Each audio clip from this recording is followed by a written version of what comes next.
Ben Affleck, Orange is the greatest city ever! Jody! Mark Wahlberg, this is what New York's about! Patience, get ready! Can we be the you want, Patience? Matt Damon, Josh Hart, Mikhail Bridges, Jalen Brunson, New York loves you! The Town was not that good a film. Hey yo, Dave Portnoy, where you at, baby? And Ben Affleck was the worst Batman I ever seen in my life. Boston, Indiana, we coming and we sweeping you. We ready for the cornfields. Tyrese ain't gonna do shit. Tyrese who? We bringing the ball.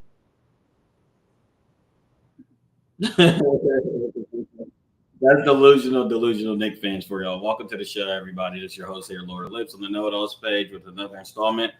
And I just want to shout out everybody that's been supporting so far. Please hit the like button, comment, or subscribe.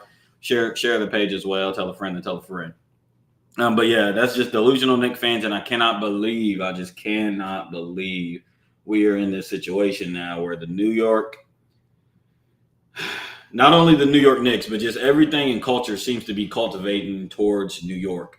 And we're breathing life back into New York. And that is something, guys, collectively we don't want to do. Me as a Midwestern, Ohioan myself, I should kind of support New York because I'm further closer to the East Coast, but I've always been kind of a West Coast fan versus East Coast. And it just seems like in culture and music and sports and stuff like that, the New York scene is really, really prevalent. So we're going to see more Spike Lee, more Dave Portnoy, more Andrew Schultz, more 50 Cents, more all of these kind of guys, all because Jaylen Brown don't have a fucking left hand. All because Jaylen Brown doesn't have a left hand, and Jason Tatum is so obsessively trying to be Kobe Bryant. He tears his Achilles in game fucking 5. You know what I'm saying? And this is my problem. Then I think I see a picture of Jason Tatum with his son Deuce. I mean, I think Jason Tatum has had successful surgery, and I don't want to be too jokeful. He tore his Achilles, which is really fucked up, and it's really crazy because just like that, the Celtics' fortune and their future has all changed. Jason Tatum is going to be out at least minimum 9 months, another 9 months. So, I mean, you just grace period, you say about another year. That puts us right into May of next year. He'll probably return in May or maybe late March next year, and that's best case scenario. So it's really time for Jaylen Brown to prove that he's worth that $250 million. Mr. No Left Hand, Mr. Fumble the Ball. I mean, he played decent yesterday. Not really. He just doesn't seem to be able to spark that team. And that team kind of needs someone like, and they kind of use Al Horford for this role. But they're all like very stoic. That whole Celtics team is very stoic. You got Jrue Holiday, a very stoic person. He doesn't get up, doesn't get down. Jason Tatum, I mean, he tries, but he gets made fun of. Anything's possible. Or what did he say last year? Mama, we did it or something. I don't remember, but it was cringe, and he had to hear about it all summer long. Jaylen Brown doesn't ever say a word unless you sit him down with 19 Keys or somebody like that, or Dr. Umar. Kristaps Porzingis, he's not one that's going to spark your team. So anyways, I think that they're missing pieces. Somebody that's like an emotional leader, kind of like a Marcus Smart, but they got rid of Marcus Smart. I mean, they did win a championship after getting him. And I guess their coach is that leader for them. I love Joe Mazzulla. I love the toughness that he instills in that team. But ultimately, it's going to be tough sledding for the Celtics. Now, I do know that they are in for a penalty for a luxury tax if they keep this team together. So one of their stars is going to have to go. The media has done a damn good job over the last 3, 4, 5 years trying to split up Jason Tatum and Jaylen Brown.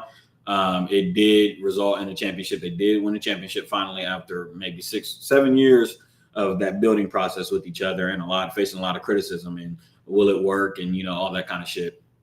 They won. And what was really, really funny and interesting, what the media tried to do and what the social media warriors and all the fans and stuff like that out there tried to do is they tried to ploy the Kobe and Shaq strategy, LeBron and Kyrie strategy onto the two Jays. And Jaylen Brown did win Finals MVP last year, which it was really closer than it may seem to have been. But Jaylen Brown deserved it. But they're going to try to use that to bother Tatum and rattle Tatum so he becomes selfish, and then they can use that against Tatum. This is the same ploy that they did with Kobe for years. Kobe was called selfish, called a ball hog, called just a scoring hawk, one-dimensional, all these things.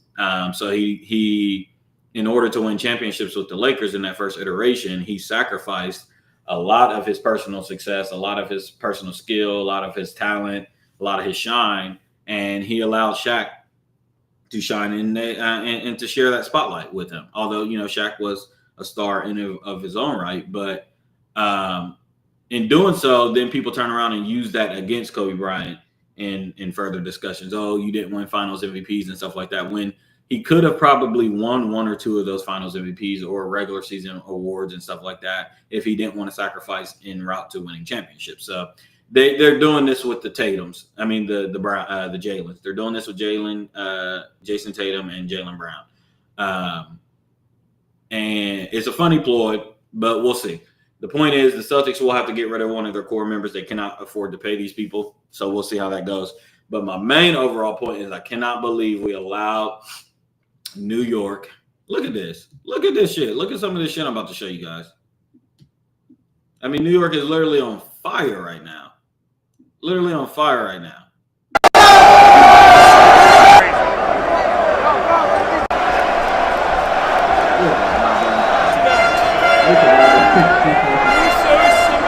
They haven't seen anything like this.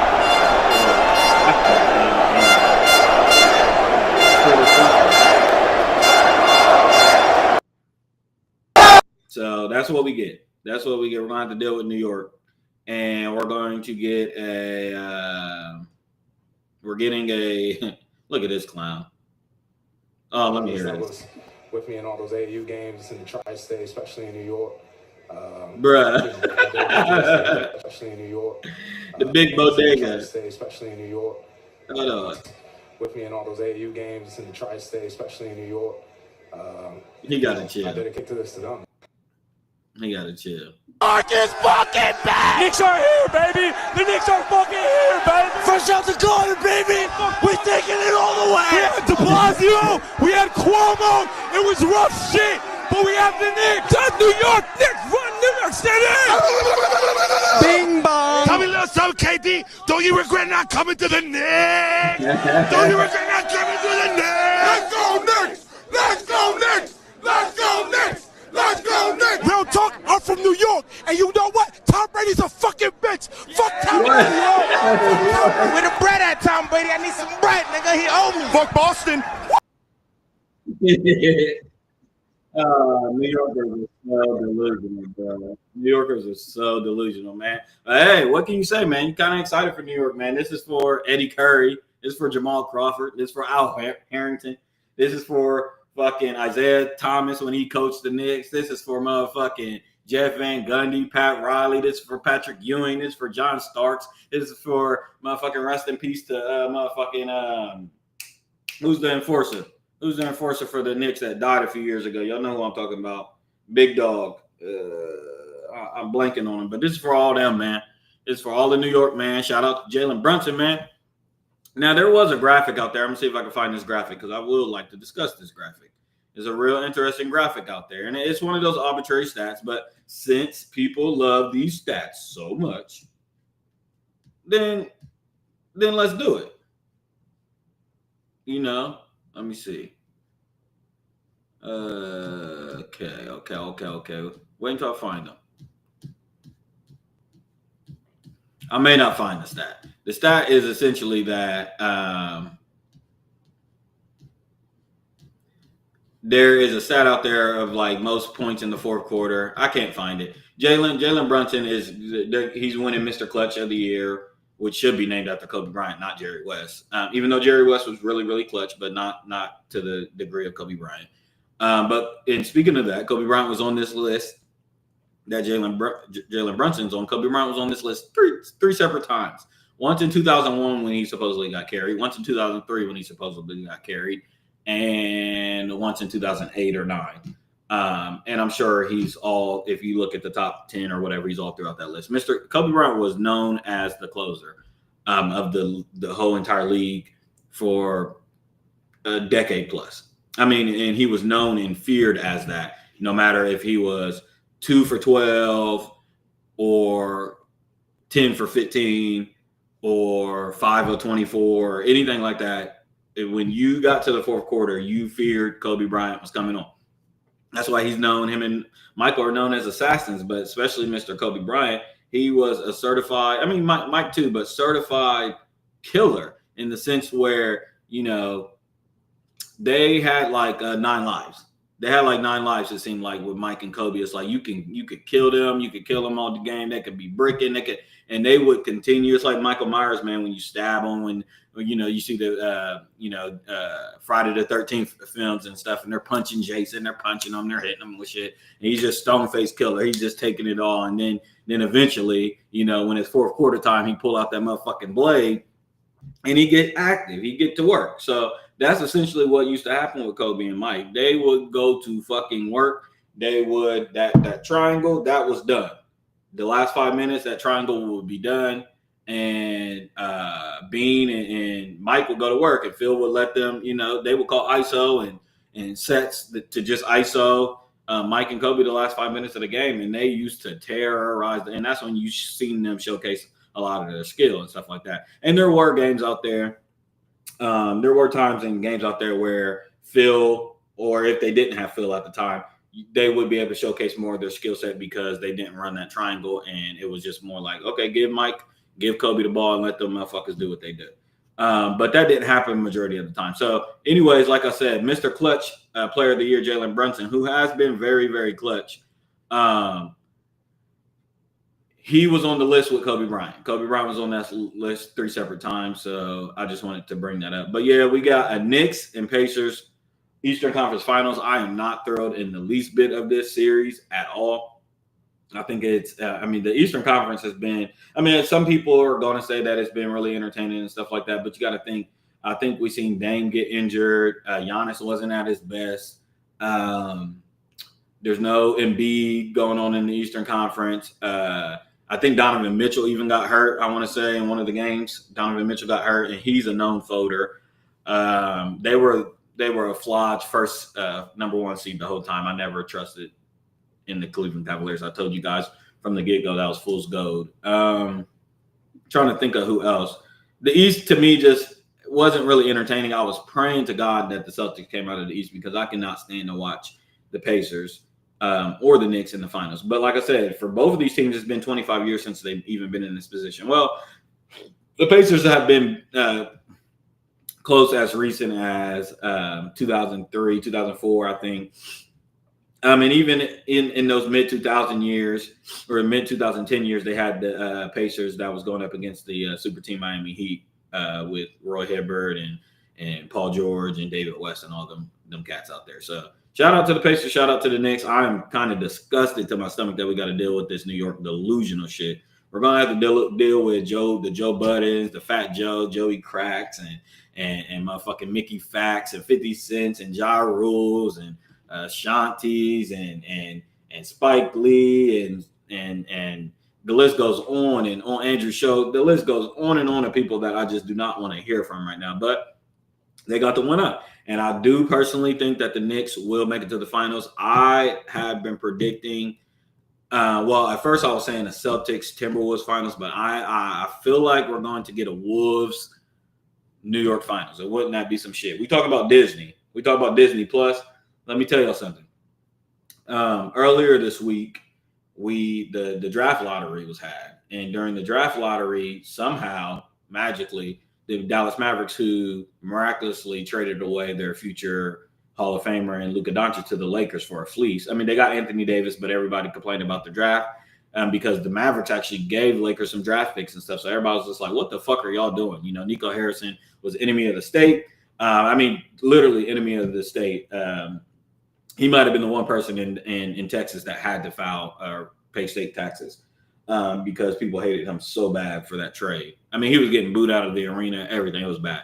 But somehow they get the number 1 draft pick. #1 lottery pick. And what's really interesting about this is there is a lineage of this happening going back. I mean, far. I mean, this goes back far. I mean, you think the New York Knicks getting Patrick Ewing. You think LeBron James going to Cleveland, Derrick Rose going to Chicago. The list goes on and on. Even the Spurs thing was a little bit shaky. And then as recent as Dwight Howard being traded from the Magic, them getting good draft picks. Then you got I think the Pelicans situation with the Anthony Davis situation that people forget that he colluded with Clutch Sports and got forced his way to LA, and then they get Zion soon after they get the #1 pick is Zion. And then now you got the Dallas Mavericks trading Luka Doncic away to the Lakers, and the Lakers getting a steal, and now all of a sudden Dallas Mavericks get the #1 pick. So a lot of fishy stuff going on out there. I won't spend a lot of my time today going in on Adam Silver, but I've been telling you guys for decades. I've been looked at like I got 3, 4 heads, but now everybody wants to call it WWE. Well, that's what I've been saying. So y'all need to give credit where it's due, which is right here. But yeah, man, I'm thinking that we're going to get a New York and Timberwolves finals. And to my point earlier that I was talking about this with is, wouldn't that be some shit? Because if you guys remember this offseason, there was a big trade, the big bodegas. You had Julius Randle being traded, Julius Randle and Dante DiVincenzo and some other little pieces and stuff being traded for Karl-Anthony Towns. And it made a little splash and stuff like that. And I remember actually watching Timberwolves' first 10 games, and I was like, this isn't a good trade. This isn't a good fit. And I still don't necessarily think that it's that great of a fit. I'm not sold on Julius Randle. I'm not sold on Cat either, but Cat to me is a little bit better than Julius Randle. Although Julius is a lot more mature in his career right now, and it seems like he's just in that perfect prime space. Children, wife, family. He's been under the tutelage of Kobe Bryant before, and he's played in a big market before. So Julius Randle I've seen an interview, he just seems to have a good head on his shoulders right now. He seems to be in a good space. But man, that motherfucker on the court, he drives me up a wall. Not only does he drive me up a wall, but he drives himself through a wall. That's what Julius Randle is known for. That's the only thing he does. He doesn't think about jumping over something, going around something, going under something, thinking about anything. He thinks his mindset is like a bull. He just thinks go through something. And he'll drive through defenses and put his head down and that's why I think he's averaging about 4 turnovers a game, if I'm not mistaken. Now, his assists are around 5 or 6 a game, which is pretty good, especially for his position, point forward position. But he turns the ball over a lot. And I think that that's going to be really, really costly for the Timberwolves. But ultimately, like I said, I think that we might see a Timberwolves and Knicks finals, and that is going to be the most Disney shit of all time. And I tell you what, now I love to watch Ant. I do. I'm not sold on Ant as in like he is the next Jordan or the next Wade or he could be the next Wade. But I don't think he can really reach the heights of a Jordan or a Kobe. But he could get in the realm of a Dwayne Wade. And so in that sense, I am sold on Ant Edwards, and I would love to see him in the finals. Oh shit, I got hella messages. I'm sorry. If Kobe were still alive, he would be a sportscaster like Charles Barkley or a player again. Nah, Kobe would not. Kobe was working on detail, and we see LeBron James adapt this with Mind of the Game or something like that. He used to do it with JJ Redick, and now he's doing it with Steve Nash. Kobe Bryant introduced us to a series called Detailed, and it even translated over into the football universe with Peyton Manning and some other people. But Kobe Bryant had a series called Detail where he broke down film and really freeze frame stuff and kind of went into great detail on different plays and sets and basketball and the intricacies of basketball. So that's probably, he would be doing that, and he would still be storytelling. Kobe Bryant was a great storyteller. He obviously won that Emmy or Oscar for Dear Basketball, and that's where he was venturing off to. Hunter says Randle is awful. I couldn't agree more. Randle is one of the most awful players I've ever seen in my life, and I think somewhere he is going to cost the Timberwolves something big time. Adapt means steal Kobe's idea, but yeah, for sure. You already know. I was just trying to keep it PG, but yeah, and it's fine. It's fine. It seems to me, I don't want to go off on a Kobe LeBron tangent, but I'll just throw this little nugget out there for y'all to watch closely. It seems to me that LeBron James is his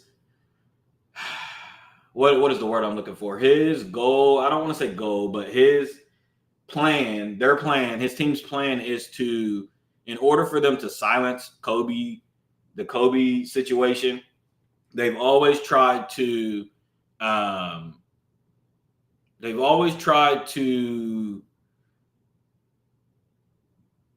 like trail his, like walk over his footprints, walk over Kobe's footprints and put your own footprints in his, where his footprints used to be.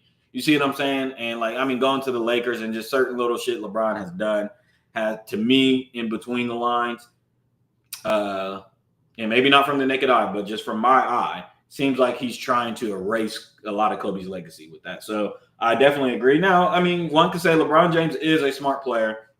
It's really funny to see this narrative out there, and I love it. This narrative out there that LeBron James is really some big, like, strong, diesel, fast Dumbo.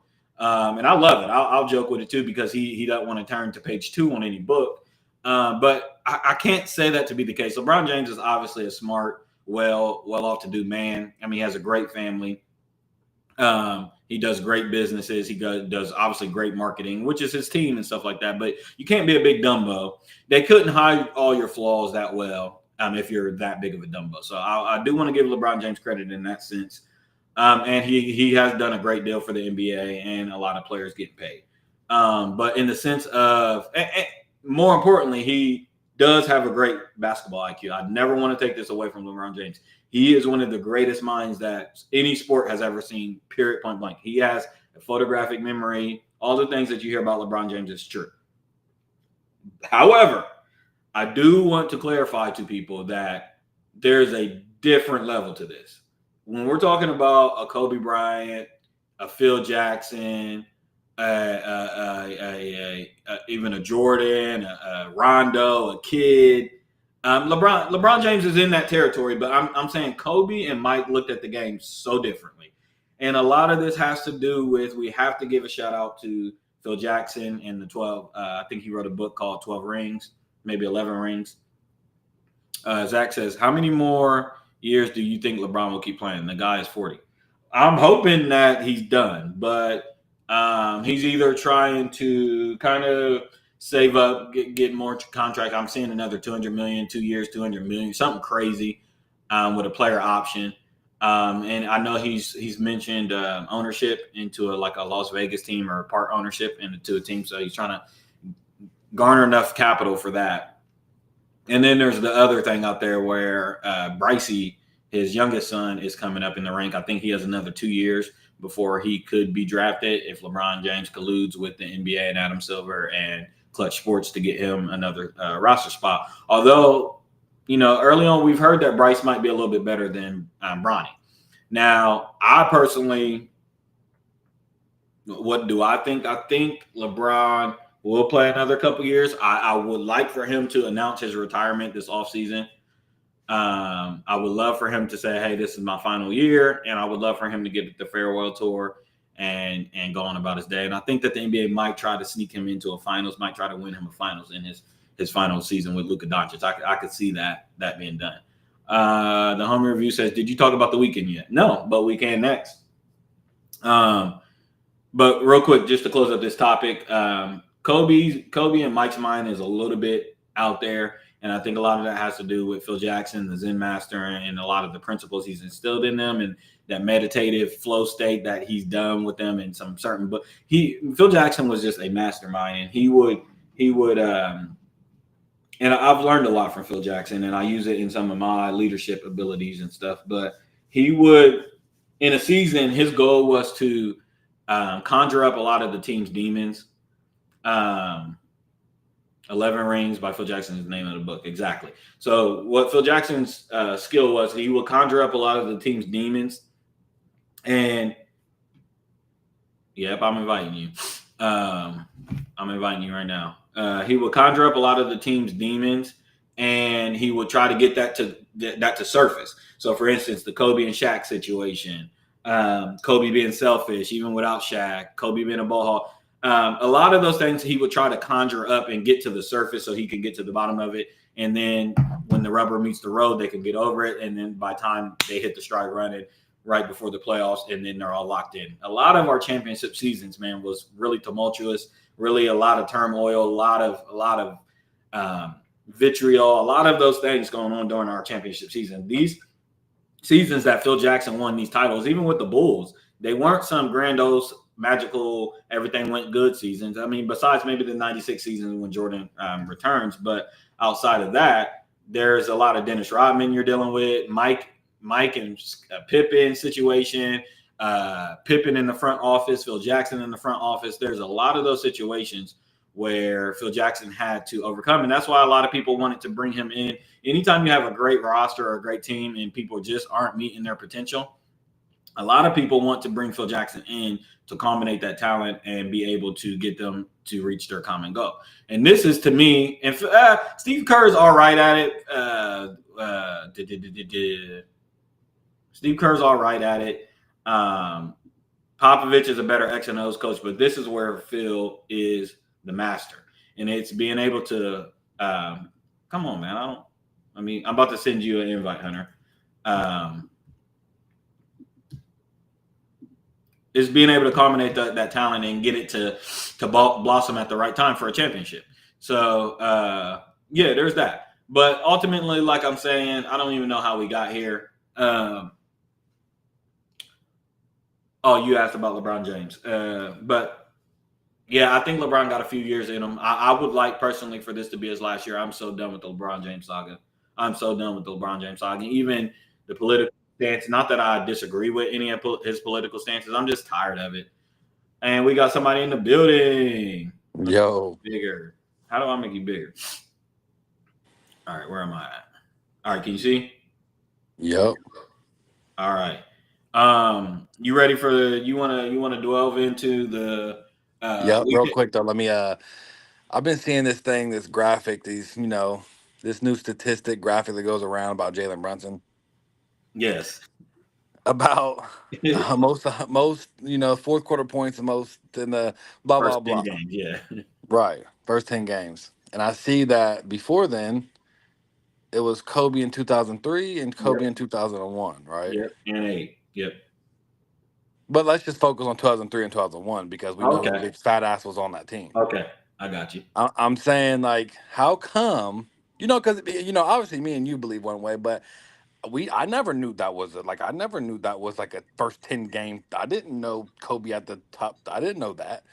So like, for this to come out now about Jalen fucking Brunson, and I'm just saying, I wish I would have knew this. We had this graphic when we could have been saying that Kobe was getting carried by Shaq all these years. It'd have been nice, right? It would have been nice for me to pull up like, well, how was he getting carried when in the fourth quarter? He is the most of all time in the first 10 games. It'd have been nice to know this in 04, 05, 06, 07. Would have been dope. Would have saved me a lot of arguments throughout the years. So, yeah. What do you think? What do you think? And I know, so Hunter, who is a lifelong avid NBA fan, he hasn't been as much as a fan the last 5 years, but he knows a lot about still what's going on and stuff. So what do you think the last couple of years, I'm telling you, and I've said this, there's been graphics like youngest player under 21, most playoff points under 21. Have you seen those graphics? Right. And Kobe leading, right? Right. Or most wins by a player 23 and younger in the playoffs. Kobe Bryant over 20. And we never see it until like Tatum or Anthony Edwards passes it. Right. That's when we see it and we're like, okay, well, how come? Like, that was dope that Kobe held that. If this would have been LeBron, we would have been slammed in our fucking face. And that's all I've been saying. I'm so glad you even brought that up because it would have slipped off my mind. That's all I've been saying. There's been a concerted effort. I don't know why. I think I know why. But there's been a concerted effort to suppress any Kobe Bryant records. Mm-hmm. Any Kobe Bryant records. And even like, and the thing is, like, me and you hate those, right? I don't like those arbitrary records. I never cared. Games. I never give me the record most postseason. The postseason. Don't give me who cares about those little LeBron records. I'm just saying, when LeBron fans always hit me with their whack little stats, it would have been dope to hit them right back with their whack stats. And to your point earlier about the Shaq narrative, that'd have been great information because that was our leg to stand on this whole time. It's like, well, yeah, the numbers is cute and stuff like that when Giannis gets 36 and 15, but we remember Chris Middleton showing up. Right. And those 36 and 15s is good against the Pacers when we were playing, but we remember Shaq fouling out. We remember, I don't know if people kind of forget, but in the culture, it was so big in pop culture how bad of a free throw shooter Shaq was that it was on movies and shit like that. No, you don't even got to know basketball to know that Shaq can't shoot free throws. That's like one It of the was a most known popular thing. narratives. Yeah, exactly. And Kobe covered up for a lot of that more times than not, and people just seem to act like that never was a thing. When people wanted to attack Shaq, it was that he couldn't close games because he couldn't shoot free throws. Nope, there's a whole hack a Shaq thing. Yes, that's his rule. There was a collective effort of, hey, it's in the game. We're just going to foul him because he can't make free throws. He can't make free throws. Even though there was times where Shaq did come up and make free throws in the end, but like he did, and we have to give him credit for that. Right, he did. But I'm just saying, like the overall narrative of this whole I've never seen a narrative in basketball of with this Shaq and Kobe shit. We've never seen nothing like this to minimize one teammate. We've never seen nothing like it. Like I always say all the time, and it's not just me. I mean, everybody says this, but like Cream and Magic, it's like that's no one has ever penalized Cream or Magic. Certified top 10 to top 5 players potentially. When Magic got drafted, Cream was the best player of all time. Easy. He was the best player. So MVPs, he had rings. He was the best player of all time, leading scorer. He was the best player of all time. Magic goes there, wins the ring, obviously rookie year, the rest is history, blah, blah, blah. But I'm just saying, like, and then Kobe, I just don't understand, especially when we know Shaq's history before Kobe. And then, like, I mean, like, Shaq got one, but, like, if you really know in the nuanced games, like, you know, Shaq was, like, averaging 16 and then like, it was D Wade averaging 35 in the finals, carrying Shaq. And that's not loud enough. The fact and that that's not loud enough. Everybody always just says, well, Shaq got one without Shaq Kobe. got 4 rings. He won one without Kobe. Right, but it's like, no, Shaq wasn't the guy, and like Kobe was the guy when he got 2 more. So like I just wanted to say that because I've been seeing that that graphic go around these past few days, and it's just like Jalen Brunson, really. Like, come on. like, come on. I don't even got no beef with Jalen Brunson, but come on, dude. Me either, bro. I don't like that short left hand shit like that. Like me either. And I do say the thing that I always liked about Jalen Brunson is he's not a killer. No, I have to see clutch. that. He's clutch. He's clutch. And still the jury's out on that to a certain degree. Because when we say that, like he's clutch so far, but me and you, we have to see a certain thing for me to give you the title of a killer and for real clutch. For me to put you in certain discussions. You're not a Kawhi. You're not. I got to see you do it on a big level, period. No. If anything, he's like right now, he's like on Damian Lillard's level. Yeah. I mean, a little bit under, but yeah. A little bit under because Dame's longer, but I'm just saying. Dame so long. And we got real game winners in the playoffs. Real game winners. Even like, you know me, I've liked Edwards since he was a rookie. Yep. I've liked Edwards for a long time. I remember I like this guy. He's going to be the one. I got a whole bunch of rookie cards up there for Edwards because I knew he was going to be good. But let's go. This is what always happens to me, I think. It always happens to me where I like someone, I see potential in a rookie or in a first year or something. I'm like, oh, no, he's going to be the one. And I'm not saying I was the only person saying that. I mean, it was Anthony Edwards. But what are you saying out there? Say, what are you People are saying he's the best in the league. People are saying he's this legend killer guy. People are saying I love the legend killer thing. I'm pushing that narrative, but not with Curry. But go ahead. Yeah, that don't count with Curry. But okay, like KD, yeah, obviously killed him last year. Bad. And I loved him doing that to LeBron this year. I loved it. But I'm just saying, bro. Like I just don't. And I still like Ant's game. I still like his game. He shoots a little too much. Would you say the best 3 players in the league are in the West? Shea, Jokic, and Joker's the top, the best. Jokic is the best player, and he's the best player. Decent margin to me. I guess Ant is a top 3 player, and I don't care what Shea does. He will not be a top 3 player to me. I don't care what stats he does. I hate players like that, bro. He's James Harden, bro. He's James Harden in 2018. Once again in 2018, I was screaming, "This guy's not a top 3 player. I don't care if he averages 100." Right. And so that's the same thing. I mean, now if Shea comes out there and really gets a ring and shit, and it's like, okay, well, yeah, we got to be objective. then I got to be objective and say, yeah, he is. He just came off the best ring. We'll have to come be objective and say he's the best in the league right now. He just won Yeah. MVP and won I the would ring. still put it depends on how this game's set. I don't know, but yeah, to your point, he'll be in I'm just saying, you know how we say all the time is same thing we said with Joker when he won the ring. It's like, I mean, when you win the ring, that's what happened. when And you you're go through MVP, and you're like, that's exactly right. So I have to be objective and put him at least top 3. But like, I'm still like, I'm still taking a healthy Curry over Shea any day. Me So, too. In a one-off situation, like in a series situation. obviously not to like build my team because Curry's done and old, Right. but yeah, I mean, I guess that's not a top. I mean, I couldn't name the other top 3, bro. That's the thing with this NBA. I mean, I would almost put Tatum over Shea, but like, Me too. I would put Tatum over Shea. but you know how I feel about Tatum too. I know, but he's done it. He's done it longer, and he's won a ring, and not only that, he's a known winner. He's a known exactly. It's what it is. His accolades shit on Shea, and they're the same age. Shit on him. Right, and he just. I don't know. I was hoping Boston was gonna win them games. Me too. I was really now we get a Knicks. Y'all want to go to a Pacers game, bro? Like a Knicks Pacers thing. Which, if this was 2000, that's kind of a dope little. That's what Zach said when me and Holden was weak on the game. He was like, that's like a series out of the 90s. It literally is. I'm like, man. And it's like, but like, there's no Reggie, and I don't want y'all to think Jalen Brunson. Like the stat, like you said, the stats, all that shit's cute and stuff, but from an entertainment value, not the same. Mm-hmm. It's just not the same. No, and like, do we really want to see jean shorts, Halliburton? Like, you know what I'm saying? Like, no, and I don't mind Halliburton, but he's not that. He's not. That's what I'm saying. That's what I'm saying. It's a certain elk that I want to see in these kind of situations. It's almost like it's West or like because the East can't win, right? Like Knicks or the Pacers, they don't have a shot. No. But I don't know. I'm still hoping that Nuggets get it done. Okay, so you want to roll with the Nuggets Knicks finals, which wouldn't be bad. That would be my second alternative. I've been saying for some reason I'm just feeling the Timberwolves. Yeah. I definitely want the Knicks just because if the Pacers make that, like, in this. God, I did not want the Pacers to make it. Because at least Knicks at least they're like New York Knicks, Madison Square Garden. At least it means something. It means something to the world. That moves a needle. Right, exactly. The Pacers does not. I mean, they could win it and won't move a needle. Yeah, they can literally win it, and no one will even care. It would not. That'll just be that'll just put the icing on the top that the NBA's done. That if the Pacers win. What the fuck are you doing, Adam Silver? What are you doing? That's how you conclude. We like it better when it was rigged. Yeah.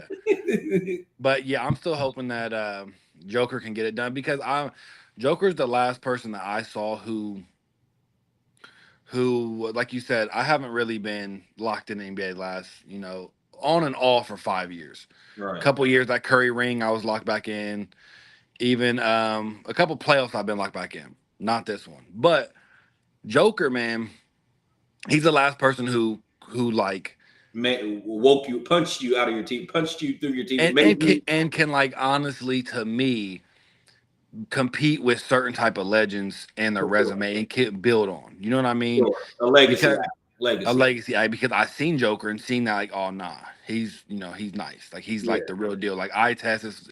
And he has the accolades. He's a 2-time MVP. He's a champion, and he can just build on that. So it's about building that legacy to get in them Tim Duncan conversations and to get in these other acts. It's like Halliburton, first ring, whack. Braylon Brunson, first ring, whack. Right. Even Ant, it's like okay, I guess. Shea, these are all new. It's the all only new. thing is, yeah, you're right. Jokic is building on his legacy, but I will say it wouldn't be that bad. Like the Thunder is known as the team. I'm trying to think of their NFL equivalent, but they're like, you remember when, who was it? Maybe the Eagles or no, the Rams. The Eagles, like the Rams. The Thunder. They're the team that 4 years ago everybody was like, they got how many picks? Yeah, exactly. Yeah, exactly. Yeah, and so like they're expected to have a 4 or 5 year run. Yeah. So, like, if they got to the title or even won a title, it's going to be like, oh, shit, I just don't want it. It could bring back some of that, like, homegrown shit. Like homegrown dynasty. Even though Shea isn't, he wasn't drafted. He's 30 already. Shea? Shea is 30. Shea, he is not 30 years old. He's 30, bro. There's no way. Look it up real quick. He's 30. I can't come on my phone, but you Hold need to on, get. I'm about There's to. no way if he's 30 years old, he's older than He's us. been in the league a long time. He was at the Clippers for what, 1 year, 2 years? I said 30. He's younger than us. Yeah, that's He what I'm saying. 27, 26. 27. Okay, so he's right there Yeah, smack in his prime. This yeah, is his that's not window gonna right spot. here. This is his Yeah, window right here. He got a 6-year window right here. yeah, that sounds about right. But I just don't like the way he plays. Me either. I don't know. The Thunder, they play the right way, but it's just like it's not the same Thunder that it was when Russ and KD and like the entertainment No, for me. It's just nope, not. And nope. this is one of the things I want the viewers to understand that. And you just know it when you know, and it comes with age, and it comes with wisdom, and it comes with living life. But sometimes, like numbers on paper, and sometimes like certain graphics and stuff like that, just don't do it justice. And like, so I know all the numbers support this Thunder team. They won 68 games. They haven't won 70 games this year. I know Shea, 32 points a game, MVP. Like it all's there. Everything's there to indicate that, well, this is the best Thunder team that Right. But it's like we don't feel that way. Don't feel that way about Chet. Yeah, we just don't feel that way. No. Like I said, there's a way of when that old Thunder team, like young Russ and young KD and even young Harden, young KD was already like at that time was already a legacy act. Yep. Was already like Yep.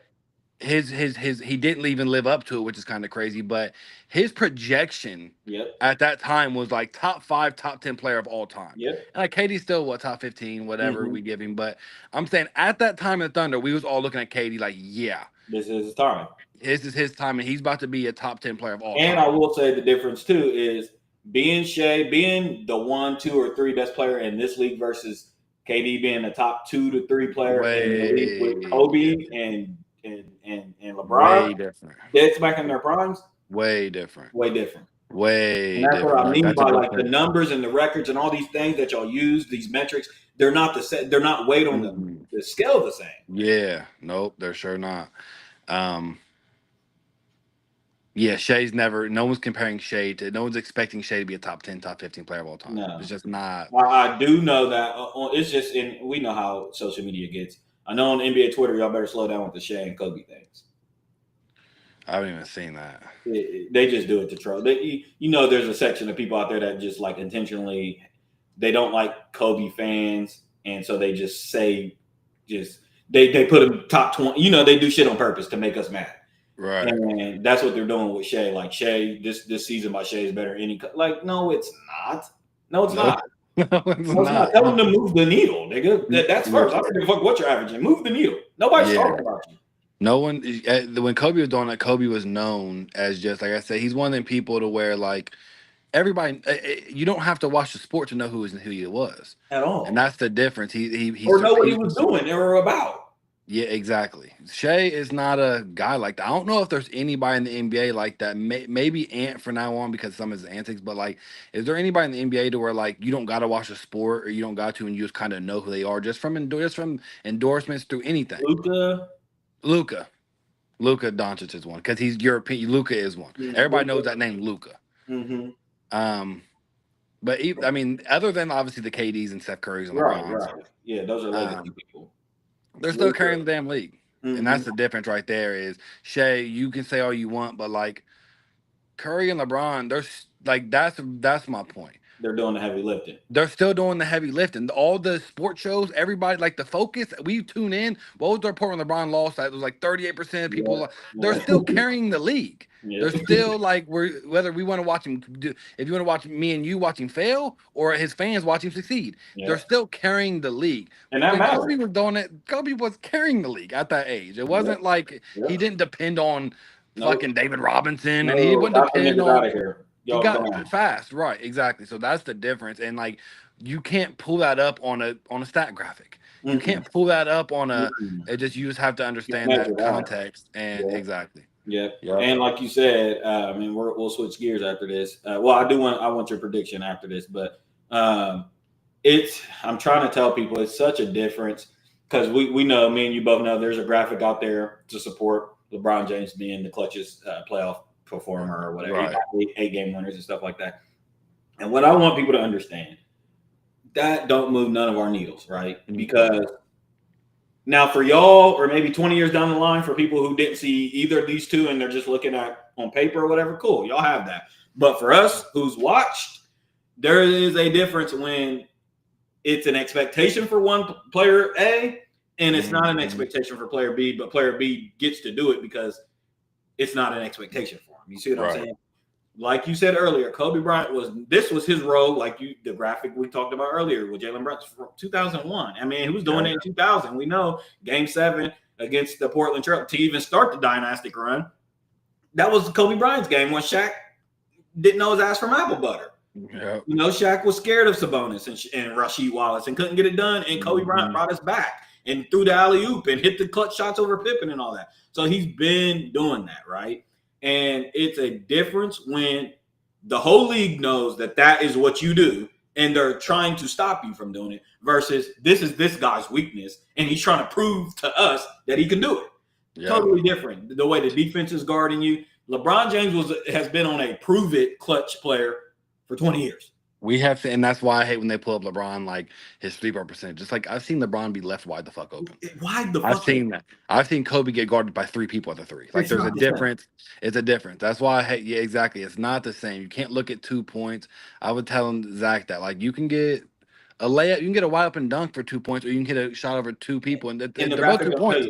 On the stat, it's just both 2 points. It doesn't matter. But when you're watching the game, you're like, oh shit. No, and all 2 points and all baskets are not weighed the same. So anybody out there that says that shit, that's pocket shit. We've seen Curry obliterate that narrative from 2015 on. His 3-point shots are called missiles. They are ask the players. Don't talk to us. Ask the players. When he's going on one of those Curry flares, it ruins it.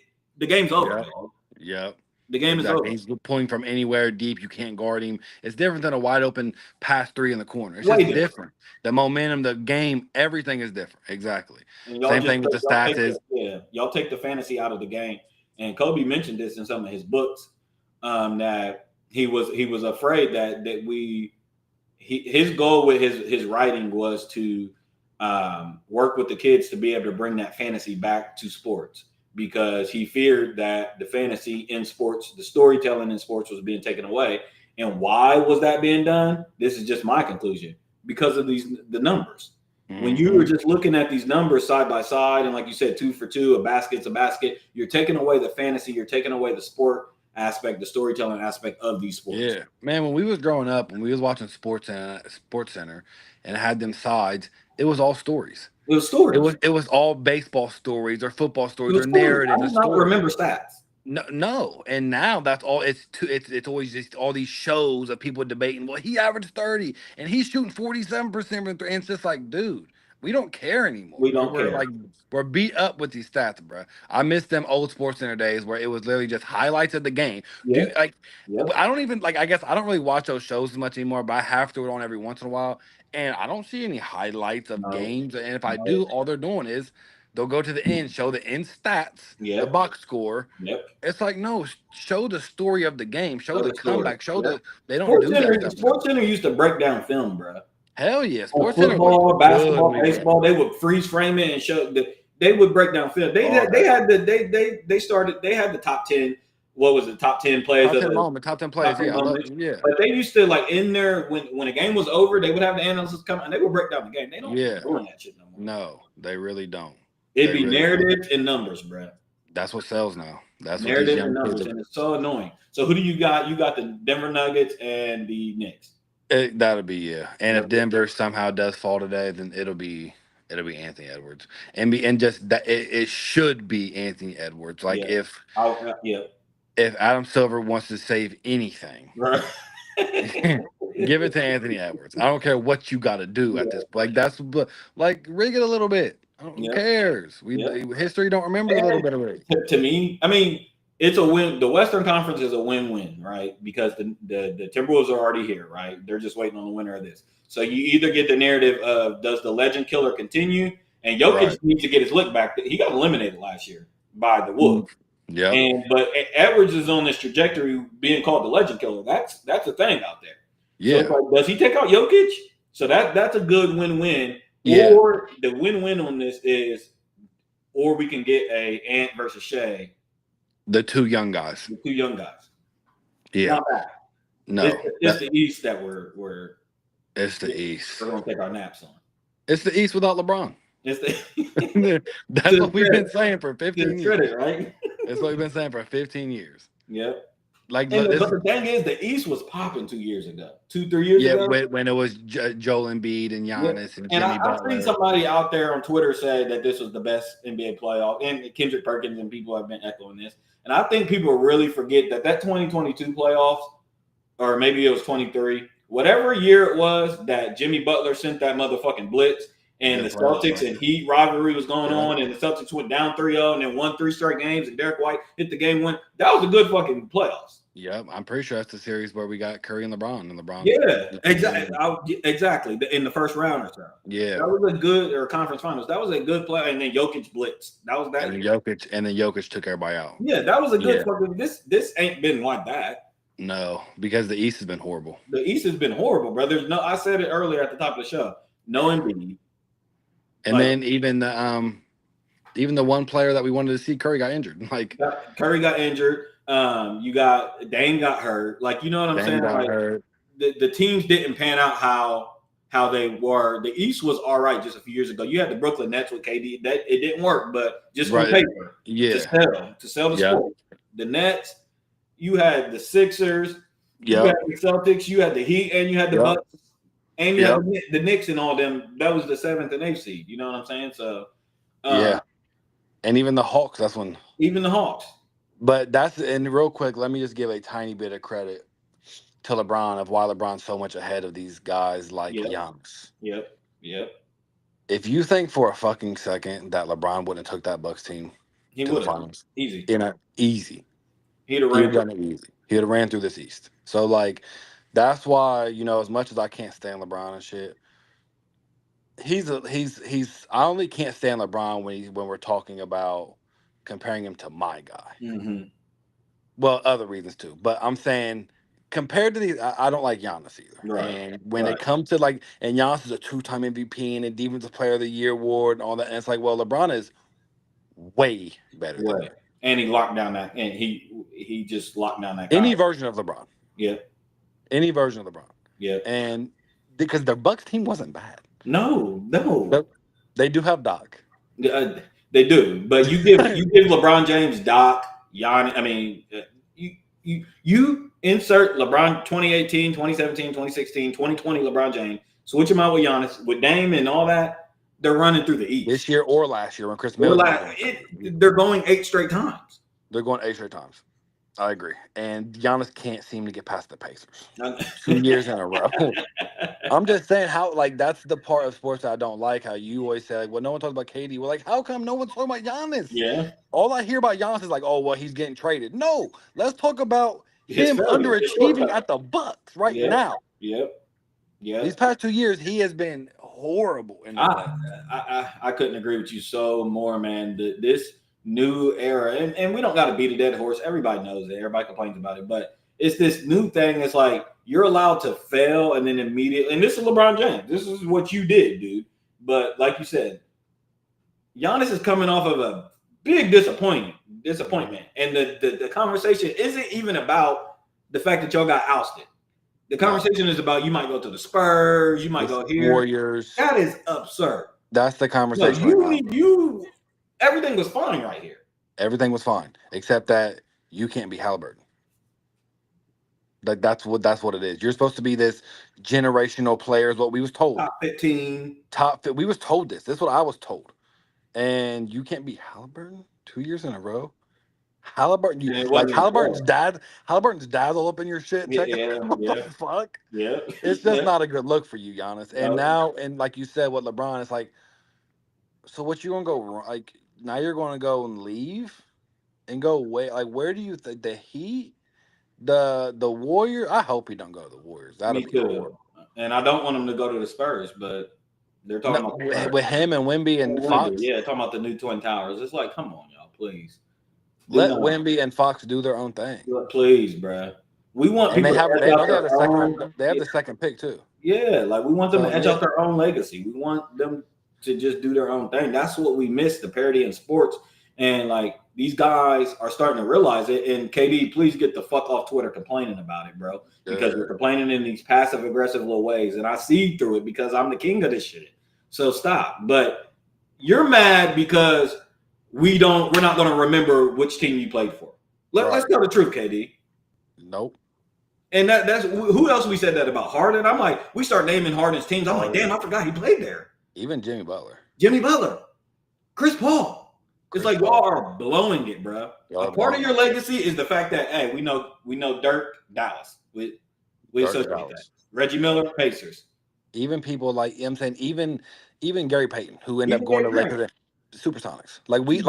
I'm not saying you can't ever leave. Yeah. I'm saying stop with this. Like KD's been on how many teams now? OKC, Warriors, Nets, Suns. Bruh. And he's about to go somewhere else.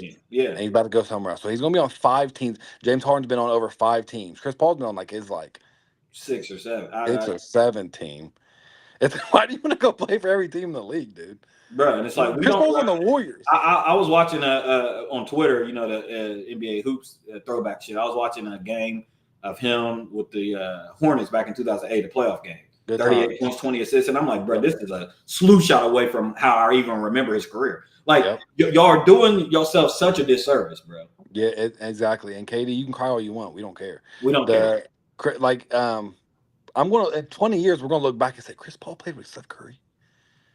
What the fuck? So Chris Paul played with Devin Booker and KD. And just like, you just forget. Chris Paul played with James Harden at the Rockets. Like, bruh. What the fuck is he doing? Yeah, I don't know. Russell Westbrook's another one, but Russell Westbrook's another one. I just don't understand. Okay, like Russell, you would have been so much better if you just said OKC. And don't get me wrong, he's an OKC legend, and he'll always get his meal paid for in OKC. I was thinking I'm so glad it would have slipped my mind. I'm glad you brought that up. This has been an OKC. This has been a Russell Westbrook return, and I don't know if he's played in OKC before, since then in the play. I think this is his first time playing against them in the playoffs. Oh, I haven't thought about that. Exactly. That should be a big deal.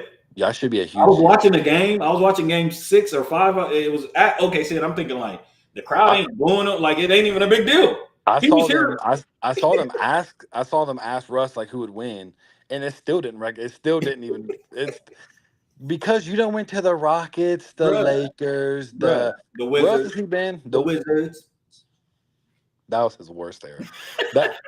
That's what I'm saying, bruh. That's what I'm saying. If these people would just stay, even like Joker, you got to respect it, man. He's a nugget.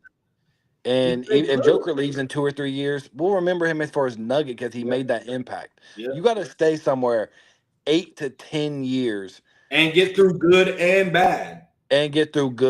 bad. So we understand what's going on. KD has ran at every single time KD has literally just said, oh, well, nope, I'm jumping ship. Nope. It's like, I thought y'all liked Kobe because Kobe has specific interviews of saying he don't like that type shit. He don't respect that type shit. He don't do. Part of my legacy is the losing seasons. I love it. We all seen, in real time, Kobe had so many. Kobe could have went wherever he wanted before he signed that big deal. Anyway. And remember when everybody was making fun of him from signing the big deal when he was like, Kobe's done, and they was like, well, Kobe took pay cuts, and this is for him staying. Mm-hmm. Because guys, it's not about the championship all the time. Like you said all the time. We determine if we determine it. We determine it, KD. And with KD, when KD left the Warriors, I'm like, okay, cool. I didn't really KD's rings at the Warriors weren't that, a lot of people disqualify him. I didn't disqualify him. There was rings. I'll let you finish your point, but I want to talk about that real quick too. KD didn't go through mud and he joined obviously the Warriors, but KD was a big focal point and he hit the shots and everything cool. But now that we're 8 years removed from that now already.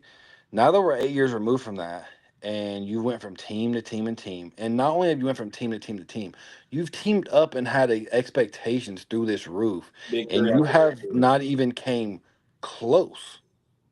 Not even made a finals. I don't think he's made a Western Conference Finals. Not even a conference. No, not even. So you've let the young guys take you out. You let Tatum take you out. You let Ant take you out. Bad. You missed the playoffs. Badly. What I mean, Kate, and I was also one of them guys who was vouching for KD when he was like, I don't really care. I just want to play ball. Right. Cool. Right. Cool. I get that mindset. I get being done with it all. I can Right. imagine being at that level of fame and you Yeah. just being like, I just love the sport, guys. Like, I Right. don't care about this expectation. Right. But dog, at some point in time, this crying and shit, dog, we're going to remember how you remember, and we don't know what team to think of because it Yep. used to be OKC, Yep. and it's like not even okay. No, the OKC don't really got no love for you no more. I don't No one remember that had era, bro. exactly. I don't really remember that era, and they're ruining it, man. You're exactly right. I hope for God that these New ants players. and these Shays and even these Tatum's, which Mm-hmm. who's gone? Tatum or Brown? One of them are gone. No, I talked about it at the top of the show. I mean, it could be like Porzingis or Drew Holiday and stuff. Brown and Tatum have already been paid. I know, but that don't mean they won't be traded. It's true. That's true. That don't mean they won't be traded. It'll probably, if I'm a betting man, it'll probably be Jaylen Brown. I don't think so. I mean, I think the injury bought Brown more time. This is his year. I mean, You're right. You're right. The injury did buy him more. Because what are you going to do what are if you you're gonna the do? Celtics? You're going to trade Brown and then have Tatum sit out 3/4 of the year next year And and then just build tank chemistry. and Yeah, just and you yeah, can't do that with it. And Boston's been so good these past few years. Their fans expect. Yeah, you're right. I don't. And Tatum's values went down with the injury too because now yeah. you can't play him next year. So Mm-hmm. they might be shackled right now. Yeah, I mean, it's gonna Um, be they'll get off Porzingis and Drew Holiday. That core is done. I don't think. Yeah, that core is done, but I don't think Brown and Tatum are going to go long haul. I think that's another KD Russ situation. It's the I, same thing that you they were saying won. back in the day that like They Russ won was KD was afraid of Russ. I think for that sure. I genuinely think that. I think Tatum was not saying shit to Jaylen Brown in the locker room. I don't think that.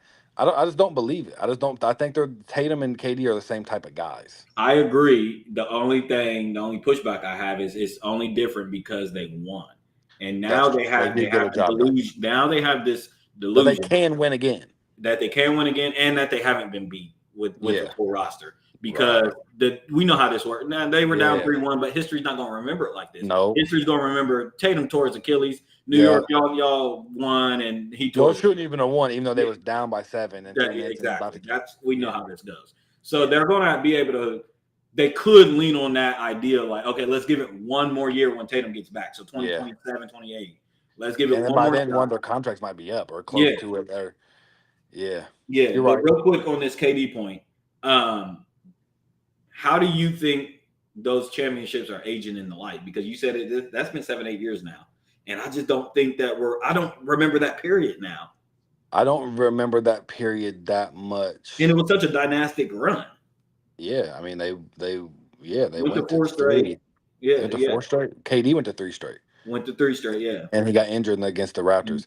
Yeah. Uh, One back. Last team to win back to back. last team went back to back. I just think that they're aged horribly. One, not they aged horribly for KD. Mm-hmm. Because and this is shit that me and you were saying. This ain't new, but like when we was looking at the world crazy, but like for Curry, they haven't aged bad No. to me. Nope. They haven't aged great. They just And he there was, and he proved it anyway. and he proved it anyway. So like there's that, and the simple fact that like I remember KD hitting those shots is big because them are going down in NBA history, Yep. right? Them shots in LeBron's face back to back years, you can't Yep. take those shots away. Nope.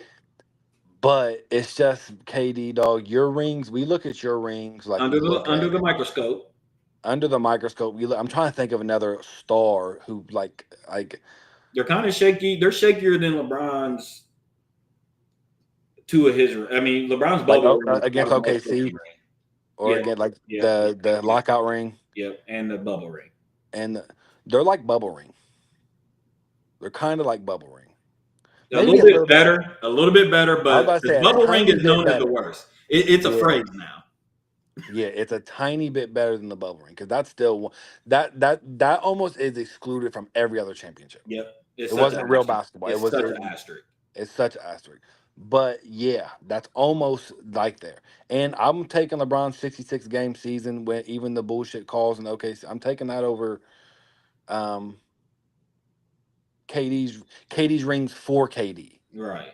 For Draymond, for Clay, for No, Steph, all no, y'all they get those. They get they those. get those. They And stay Curry was there. like Curry was like silently averaging like 25 and a triple double and shit. Yeah, Like he was like, yeah, it wasn't like it'd be one thing if Curry was averaging like 16, playing horrible and everything, but like yep. Curry was like doing his role well Hmm. and making that work, which no one else They just believed. don't understand that all those parties moving on, LeBron leaving Cleveland, um, KD leaving the way he did, the reconstruction of both of those teams, it ruins that rivalry. People Yeah, don't understand. We remember Bird and Magic not just because they actually played in the finals, but because they were long it was standing. a 10-year thing, dog. It It was was a 10-year from thing. the year they entered the league to damn near they retired. It was Bird and fucking Magic. It wasn't just about those championship times. No. We They what remember did they play Duncan one and time? we remember They, the Spurs and Lakers. did they play one time in the finals? No, they played a couple times, 3 times, but And we what is Bird up on Magic? no Magic's Is up Magic? one year. Yep. Whatever. But the point of the matter is, um, we don't. Oh, we remember We Duncan don't and associate them. no. People always say them don't count. People Yep. always say yeah, and you're right because and that was like the last great And rivalry. y'all let a different iteration of those teams come in to erase our memory. Yep. I'm not saying nobody's going to remember this Cavs teams, but you know what I'm saying. Like the Warriors got different iterations of itself now. Yep. That's when people say, well, KD was OD, and then it's like, and then the year exactly right. Exactly right. Which is I wish so bad just for my own purpose and soul. When people say they had to go get LeBron, KD tried so bizarre. It's like the dude came back. Don't get me wrong, he came back from 3-1. Cool, whatever. But like, stop acting like that was like the most underdog shit Stop we've ever acting like seen. it wasn't 3-1. Stop acting like they needed anything. Like they lost the final series. They choked. Whatever, cool. But In like 7, they could have ran it back. they could have ran it back and won easily. Like stop acting like they needed the other player. That just drives me crazy. But yeah, you're right. The what we should look at as from them 2015 to 20. Well, they went to the finals how many years? 5 years in a row or something? 4 years? Yeah, all the way to the 2019. Yeah, We don't really look at that was the last like real NBA rivalry, and we don't really look at it almost like that. that's what I'm saying. Yeah, It went by the wayside, and even the Curry LeBron rivalry, we understand it by namesake, but LeBron moves so much it doesn't stick nope, as good. nope. If you stay with the Cavs, LeBron, and you have different iterations of the Cavs, and Kyrie leaves, and you get another team, then that rivalry sticks more. Now we know you and Curry got our little rivalry, and y'all, but it don't hit the same when we got to pull up the late with LeBron with the Lakers. Like it don't. It's not the same. Not the same. Nope. And I got to switch gears off of NBA, but damn, I wanted to slander Tim Duncan real quick. Mute your mic and unmute real quick. It's like making a weird noise. All right. Can you still hear it? Yeah, it's like a. Hold on, let me take it down. Hold on.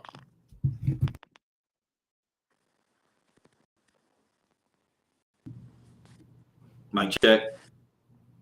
That's a little better. Say something again. Mic check. Yeah, I don't know what it is. It just started happening. Let me use the other mic. It's like all super scratchy. Can you hear me now? Yeah, it's the Is it same. scratchy? It is? That one's worse. Yeah. Damn. Hold on. Fuck. Yeti. I want to see if I got a tab open or something. All right, hold on. Can you see the screen? Are you That's able to better. Whatever you just did is better. All right. Can you see the screen? Yeah, but now it's doing it again. Oh my You able to Shut the fuck up! Shut the fuck up! Shut up! What are you doing? What the fuck are you doing? I have to go right now. I'm getting calls. I have to catch a flight. I'm on a tour. I'm trying to be fucking nice. You see, I'm trying to be nice right now, right? You're forcing me to be bad, but I'm actually doing a good thing. All right? So just chill the fuck out, and I gotta go. Yeah, so that there was Abel. What's the movie called again? Hurry up tomorrow. Okay. How can I? What do you think about that clip? That clip alone was fucking horrible. That clip alone made me not go to the movies and watch it. That's what that did. Man, you know, Weeknd's one of my favorite artists of all time. I love The Weeknd to death. I really do. And his new album that he put with it is super fire, top tier. It's Weeknd classic shit. But man, he is just not an actor, and that's Yeah, all right. huh? And that's all right. He don't got to be. Some Yeah, people, for sure. you're a great musician. You're one of the best of what you did of all time. But Do nah, you fear that? Do you hope that the backlash, he's hearing the backlash so he can stop in his track, or do you want him to continue? that's one of the weird things because like Right, artist. Who are artists, we to and tell it's him? like, do I think that he can't get better? You know, if you, it's one of the weird things because it's like people can get better at things, Yeah, yeah. but it's And also like, all it takes is one good film for us to forget all that. yeah, that's yeah. But like, so you had the HBO show, big funded show, and it flopped bad. Now you come out with this movie with a high actress in Jenna Ortega, who's well known and who's popping right now. And so far, I've heard everything I've heard of is if you like The Weeknd, you might like it. It's like, okay, I don't know what Right. that means. I don't. So I don't. Why It's a you cop shouldn't out. be. It's like, yeah, exactly. It's almost right. It's almost like Weeknd fans are afraid to say this was horrible.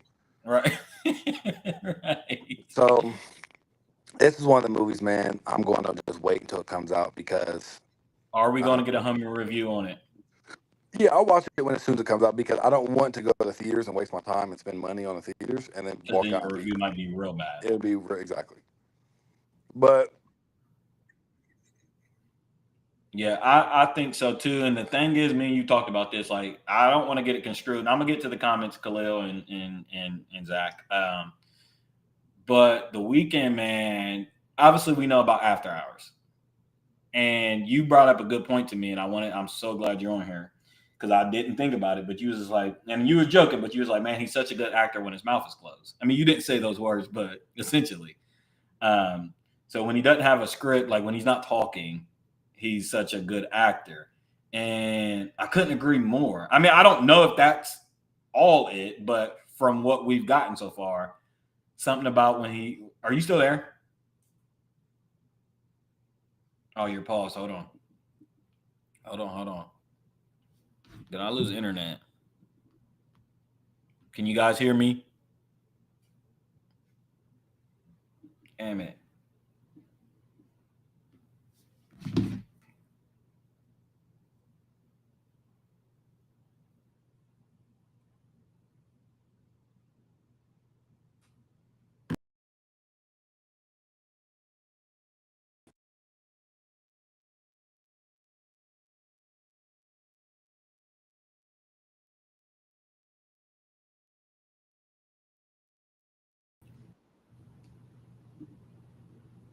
All right. Sorry, guys. Sorry. all All right, can you hear right. me? Yeah, it should be good now. I had to Yeah, your voice sounds better too. Yep, I had to refresh the page. So where did I leave off? Of what I said yesterday, Weeknd's a good actor when he ain't talking. Yeah. So it's just so crazy because I never really thought of it like that. But yeah, those after hour inserts that he did for the album and that concept was tremendous. Now you were saying that this album is pretty similar in concept, like a grand good concept and stuff like that. I haven't tapped in yet, but Yep. that after hours, the acting on that, even the videos, all of that was really good. So you would think he seemed like he was in the same ilk of a Gambino, of those artists, Tyler the Creator or Kendrick. He seemed like he was right in that same ilk that they basically was acting in their videos. Yeah. Yeah, I agree. I just think that you know what you say about Michael B. Jordan, what you don't like about him is that he just feels too. Feel like you're acting bad. But at least Michael B. Jordan is like, you say that like Michael B. Jordan's a good actor, but you can feel the acting, the same Kiki Yep. Palmer shit. Yep. Well, Weekend isn't a good actor, and you can feel Him like out. so. It's like much worse than a Kiki Palmer. And like when he did that clip, I'm like, come on, dude. Yeah. It's just so cringe, bruh. And even like, remember the show? The clips that Yep. was going around from the show was we don't want you to start losing some aura points Yes. That's the danger. by That's the danger. doing this shit because what people do, which is not good, what the social media, what our Yep. culture does, is Yep. focus on the negatives. Yep. And then And we'll it's attack. so And then we'll attack your art, your previous art. if because there's some hurry. I mean, the Dawn one, whatever that one with the old man face, Yeah, we that don't one. like that one. Like Yeah. but we kind of we all said we didn't like it, and then we like moved on. We're like, Yep. okay, usually Weekend gives us a classic every other. That's Yep. what we know Weekend is. Yep. And this one to me is like, I'm not gonna lie, bro. I still listen to this every day, and I listen to it's a long album. I listen to the full album. It's Something. good, bro. Something tells me something's up with his business. And I remember reading something about it a few years ago. I don't know the inner workings of it, but something with the Weekend seems off. Now, I don't know if he's just getting bad juju from beefing with Drake, but he doesn't seem to have the push that he used to have. Am I wrong in saying that? I don't know. I mean, didn't this first one, didn't this album just go crazy first week? It did, but me and you kind of looked at it like, because remember, it Yeah, was projected low, and then it came out and like it did 500,000 or something like stupid. 492, and 400. I was just Yeah, like, I don't know yeah. about that. But I'm just saying everything, even like his superstardom, not just the numbers, but like, man, the Weeknd is a big fucking star. But he did just come out the Grammys. But it didn't. That's what I'm saying. Yeah, it didn't really move any needle for real. Like we don't. No one really talks about it like that. But he's also There's not no known for that. way. The Kendrick and Drake thing takes up most of the real estate in music. I understand that. But Especially last year. outside of that, if the Weeknd's outside, I don't know another artist actively besides Bieber and Taylor Swift. I don't know another artist in the hip hop kind of space that should take up more real estate. Beyonce. Weekend's in a weird because Weekend isn't hip hop no more for real. Yes, he went. And that Yeah. like he like you know how we say he went pop. No, he's like almost all pop. Yeah. Like he don't. First off, like was Weekend well yeah Weekend wasn't R&B hip hop, but like even his from his very start. Well, that's what the weird thing is. Yeah, His he R&B was changed so it. different than He everybody changed else's. it. Yeah. Him and Frank Ocean's was so different that it was Yep. almost like you could listen to it and be like this isn't hip hop. Yep. Like that's why them weird white fans out there, they're like, the hip hop where? Because them weird sounds and them. So I don't know. I mean, you could make a case that Weeknd really was never hip hop. I mean, I think he is, but I'm just saying.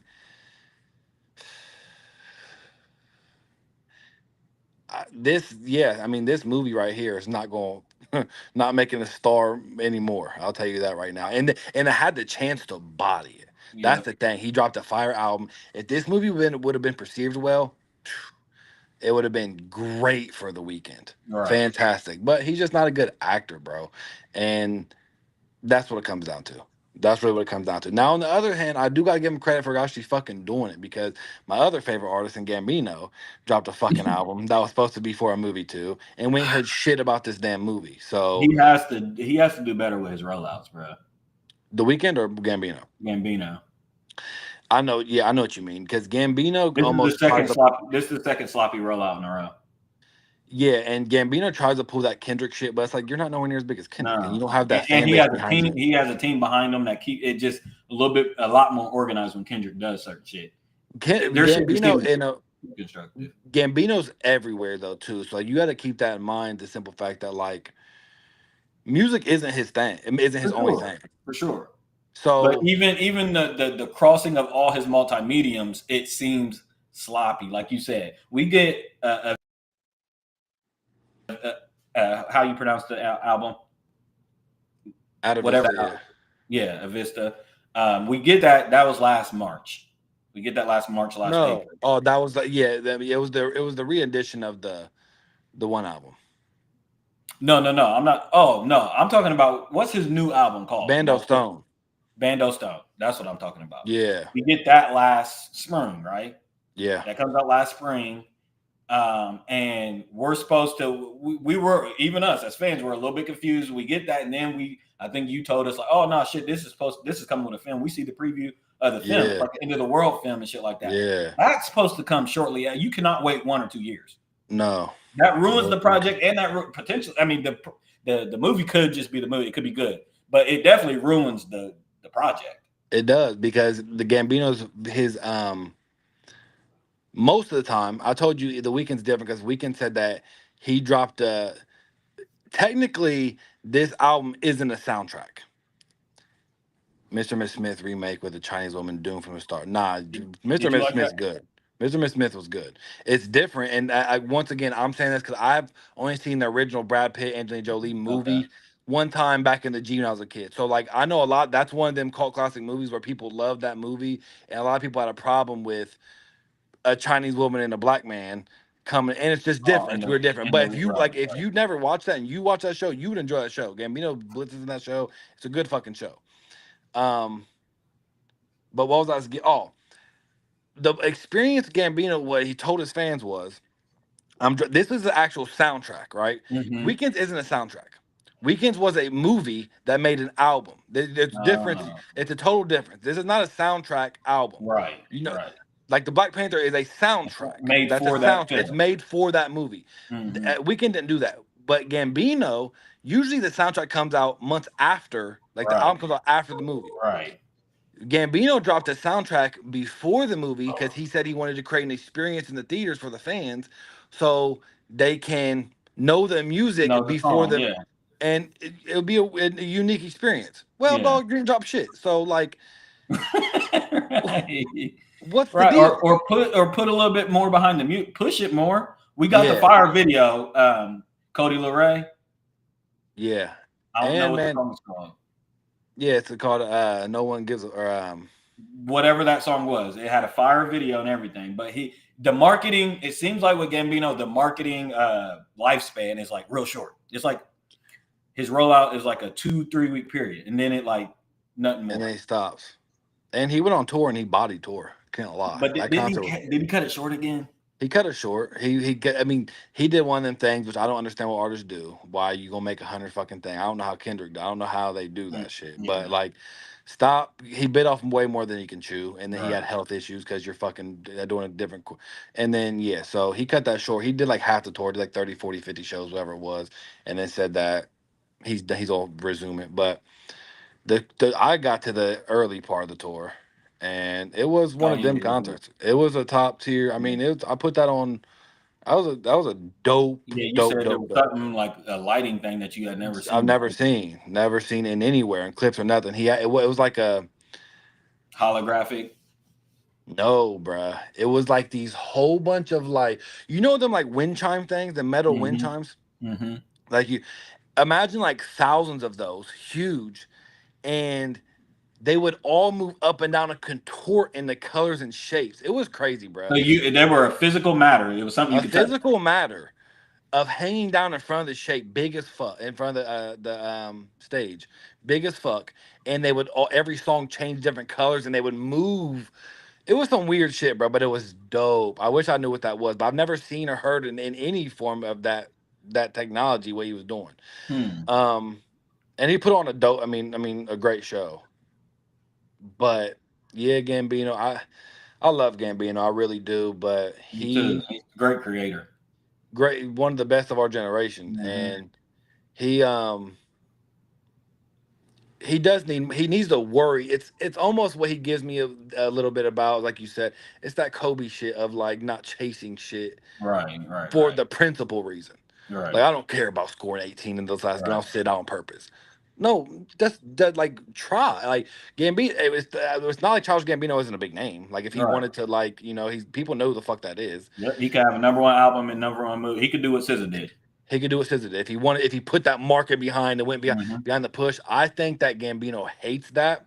I think Gambino, he's been in the game for a long time. He's done this to me. I think he hates the machine, and that's why he dropped that. Remember when he dropped Out of Vista the first time when Khalil sent us the link, and he don't like that. I think he hates that part to where he's like, fuck the machine, fuck all that. I don't care about that. I care about my art, which is like hats off, Cool. man. Yeah, Because hats I off love, good. and And I that's the can't say main that. thing. Yeah, I can't attack somebody for that, but all I can say is objectively, his last two rollouts have been sloppy due to that. Yeah, they haven't been good rollouts. Because I've liked both. that 315, a Vista, whatever 315, whatever you want to call it, that's a lot of good material to just like not have it. Great songs on there, man. Some Those of are my favorite Gambino great songs. songs on there, bro. Some of my favorite Gambino songs ever on that album. I still listen to that album. I got that on vinyl, and Yeah. I mean, I would say just like not as a body of work, not as a linear story or a body of work, but just song from song. If you pluck them out, there's more great Gambino songs on there than any of. I mean, I love me personally. I love "Awaken My Love" as a body of work, just because that concept and voice, all of that. But man, you think of "Feels Like Summer." I mean, just the songs on that album that you can just Sweet pluck Thing, out. that 21 Savage song. You have Under the Sun, Under the Sun. There's Algorithm, Algorithm. Time. Yeah, Time. That's what. Yeah, fire ass songs on there, man. It really is. Gambino, I wish he would. I wish he would for his own sake, because Gambino gets slept on a lot, and he's one of them. If you know, you knows. Like if you love creatives, you love Gambino. Yep. But He's a one man band. Yep. That's what it is. Yeah.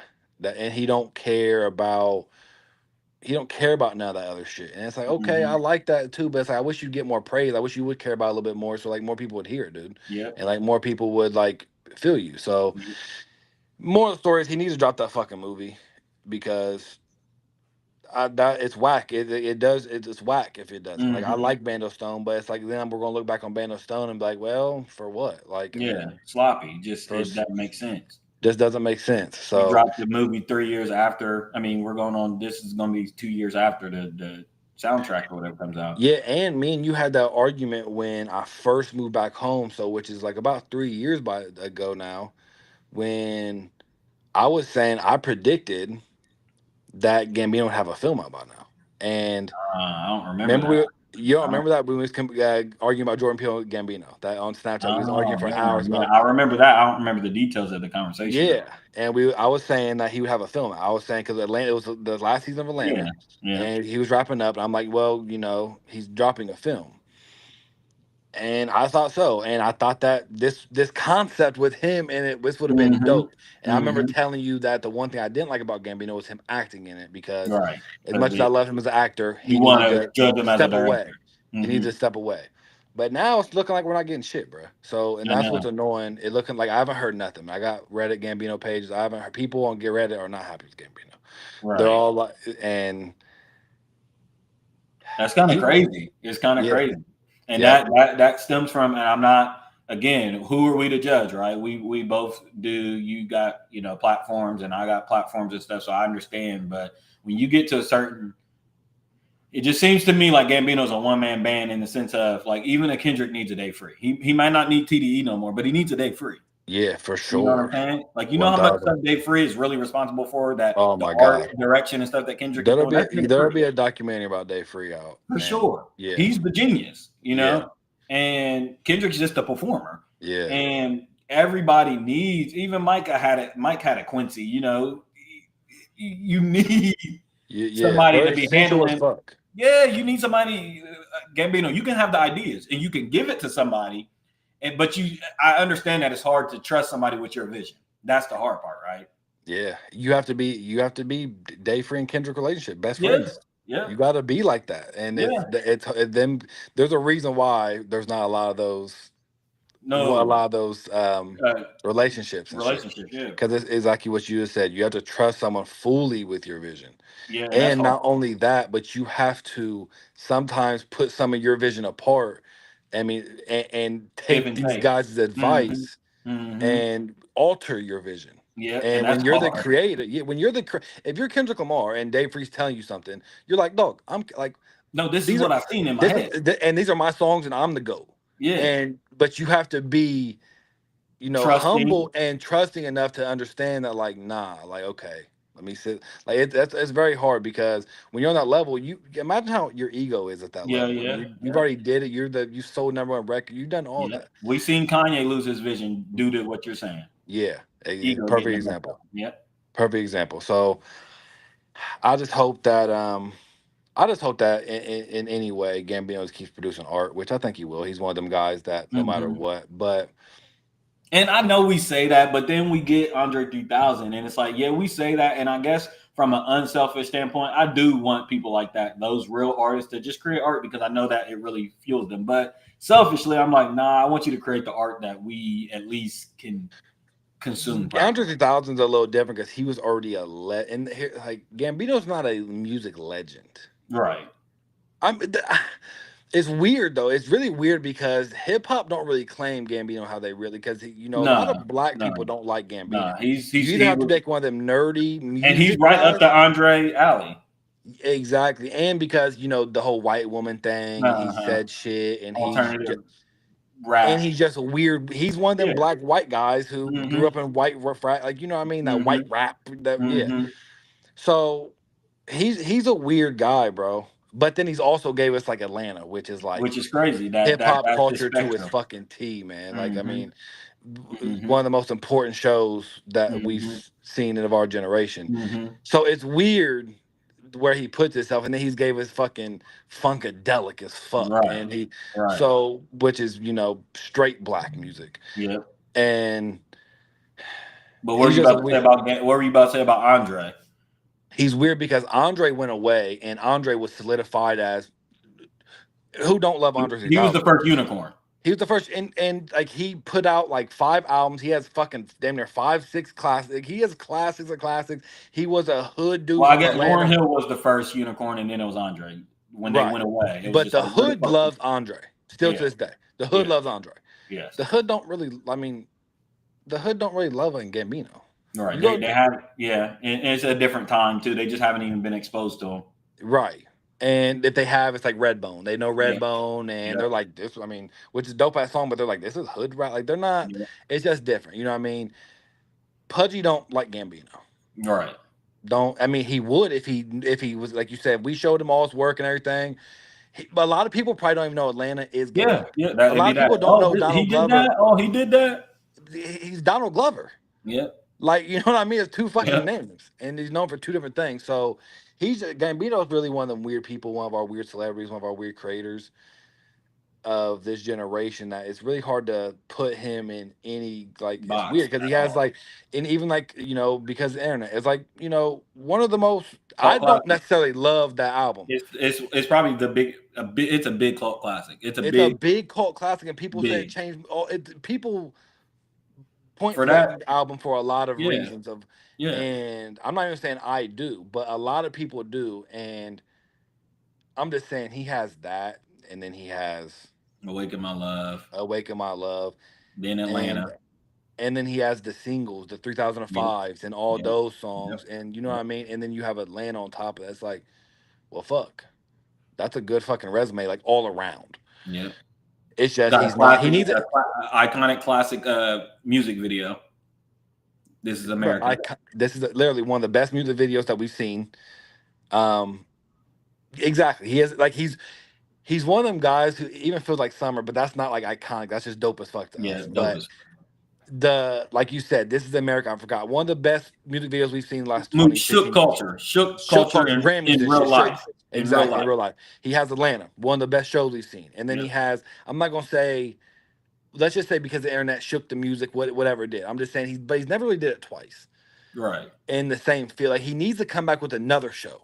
Right. Or a movie. Right. That's why I said I want him to go to movies and like really get into that bag because And movies are stay looked there. at Just differently. stay there. Don't be so much of a chameleon. Yeah, don't stop, stay there for a second and try. Like you know what I mean? Because that's what he does when he tries something new. He goes for the push. Mm-hmm. Like it's when he goes in music. He's been here, done this. Don't care. Right. I'm But then he bored. dropped that And music that's the video. truth. That's how creatives be, bro. Right. It's He like, well, let me conquered see if I it can and do you're this. done Let me with it. Yeah. exactly. So we'll see. I'm hoping for a Gambino movie. I think we'll get it, whether it's Bando Stone or not. I think eventually we're getting a movie. There's no way that he does not do anything after Atlanta. I literally cannot see it. He had every Atlanta episode's a fucking movie, and Man, oh man. he can do that in his fucking sleep. So have you viewers in the chat drop some comments? Have you reviewed Atlanta on your channel, the homie review? Nah, I wanted to. I told Shane I was going. While I put in the group chat, I'm like, "What do y'all think about me doing Rick and Morty in Atlanta, reviewing each episode, how I've done Black Mirror?" Yes. And Shane was like, "Boo, we've all seen that." I'm like, "All right," so I just didn't. Right. But I still plan to eventually. I'm sure Atlanta has a lot of people that reviewed it and stuff. I'm sure it's one of those shows. But it's I not like haven't Rick and seen it. Morty.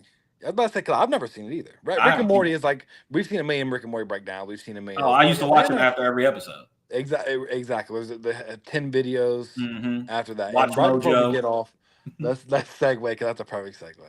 Yeah. We have Rick and Morty coming out in a week. In a week. Season 8. And I just want to know your expectations. That's a good question. That's really a good question. My expectations are low. It's one of those heart and head things. My head says low. My heart says high. Like my heart is pulling on me that I want this to be their bounce back season so fucking bad. Right. But I know that's my emotions talking. Like that's my heart talking. And it's my head says it's still not Justin Rowland. You know what I'm saying? It's still the voices. So everything logically is telling me it just won't be better. It might be a little bit better. You know what I'm saying? It won't be what I want.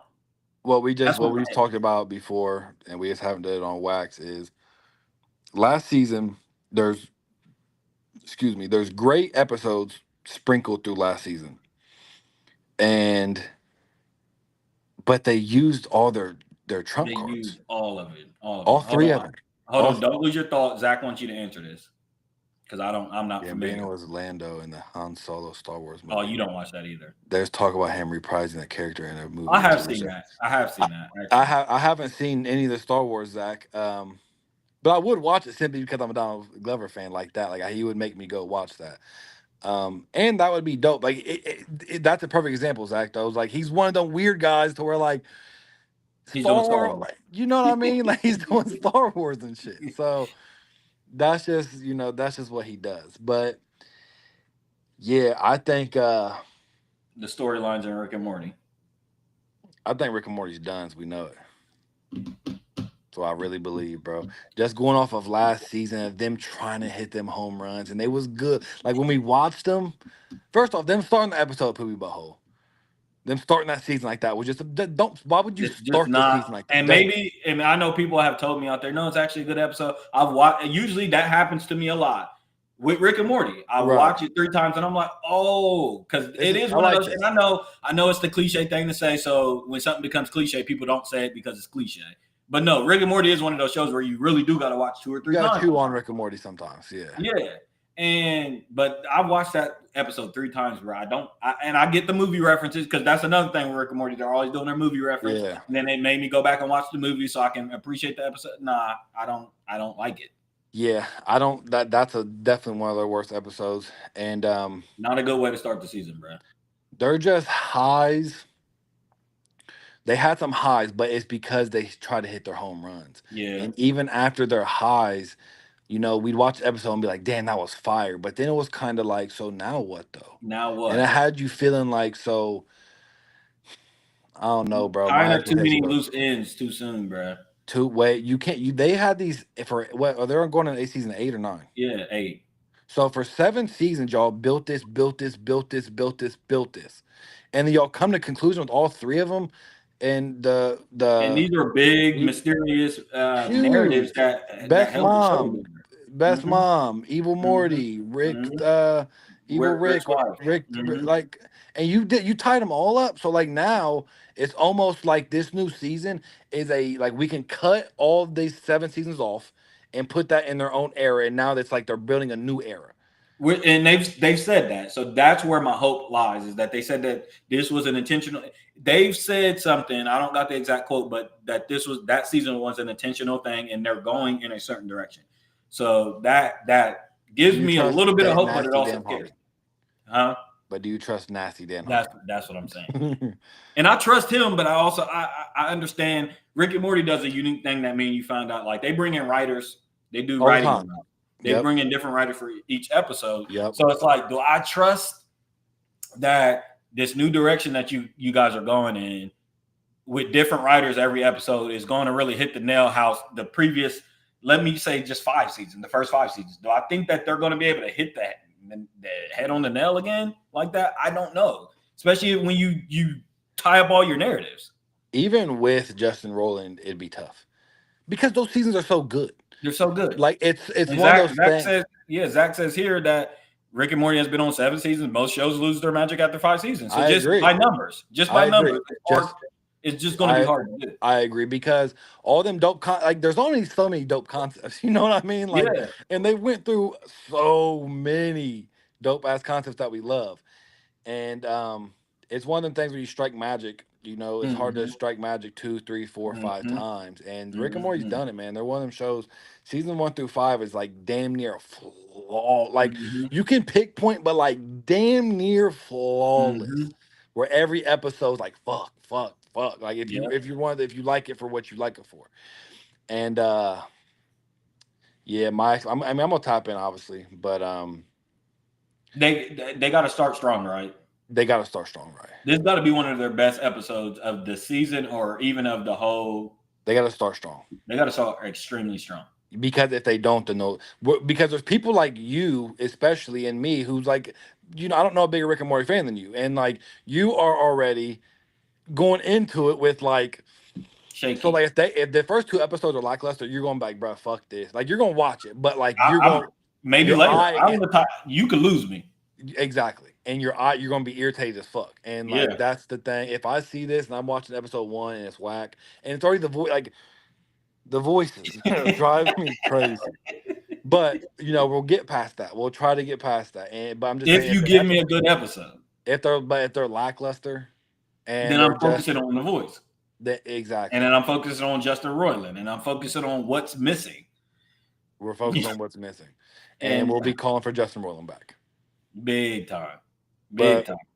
We'll I see. don't know. I know they got to start strong. I got my expectations is low, but that's, like I said, it's a dichotomy between my head and my heart. My heart says that this is their second iteration comeback, but my mind logically says like how when they're not doing nothing different. Like they got the same whack voice actors that I didn't like. They got the same, I don't know, but we'll definitely see. And let me see what Zach says. Seinfeld was great until season 8 or 9, but the stories just got so weird. That's usually what happens with those long-standing shows. And the funny thing is, it's hard, man.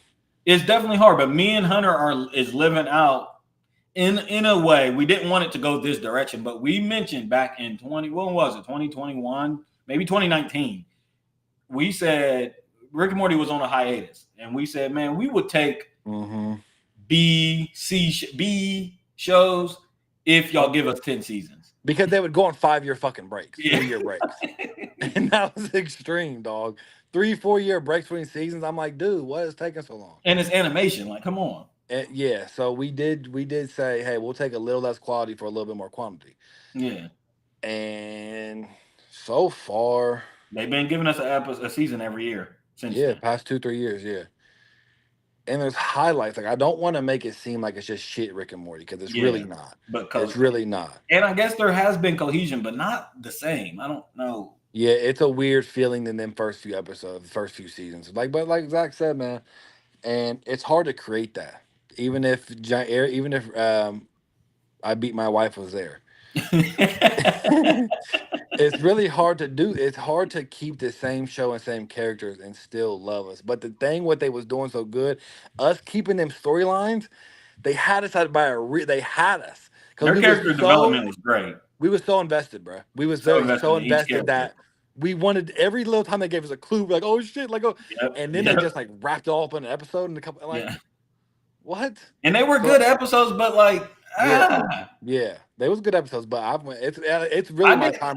I'm gonna be real. I'm gonna just put this on the record. I did not like the Evil Morty, Evil Prime. I liked the episode, great episode. I didn't like the way I didn't like the anticlimactic version of Rick being fed up and just killing Evil Rick and punching him to death. I know. That's what you give me after he's doing all these tricks and tricking you and deceiving you. And Rick just beat his ass and beat his ass. Yeah.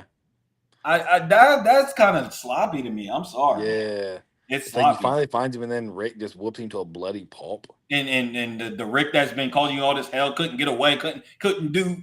Y'all didn't leave no mystery, nothing. Yeah, we'll see, bro. Like I said, I think that we'll officially look back at right here and be like, yeah, this was when Rick and Morty kind of got Disney and kind of got. I think Yeah, that's what it's gonna be. yeah. Hopefully, it's still better than every other show though, because shows are. It definitely could be. And that's the thing with Show, Rick and Morty. It's like yeah, I could watch it from a different lens and still enjoy that show. Period. yeah, And I know it's an acquired taste show out there. Like there's a lot of people out there that just can't get with the voices, yeah, can't for get sure. type. But if you're into it or you kind of got adjusted to it, that show on entertainment value alone, I'll be comparing it to like we walk around and we still hail shows like Courage the Cowardly Dog because of the adventure, Scooby Doo because of the adventure. Yeah, Rick and yeah. Morty, when you go through and just look through their adventures, they're The shit peanut that butter they and jelly. do. Yep. I could Yep. just it's a- get you could just watch that show for adventure. Yep. You sure can, and it'll be good as hell. Shows right now are, man. I don't know if we've seen shows at a low like this in my life. You know, I love a TV series and love shows, but man, What's even going on? like I mean, what in there this ain't nothing. I mean, even like The Last of Us came out, and like oh my god. I haven't. I mean, one, we all collectively can't stand Bella, whatever her name is. We Yeah. said that when they casted her. We said that when she got casted.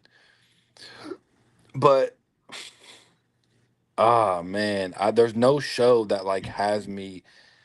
The Last of Us was supposed to be the one, and spoiler alert, but it's not. I played the game, so they went off the game, and so I already knew. I already knew what was going to happen because they literally they're doing the game storyline, but like bro dies, and like I knew this was going to happen. Like me and Khalil talked about it so many times. Like we didn't think it was going to be the second episode. We thought it was going to be the end of season 2 and like leave Yeah. off.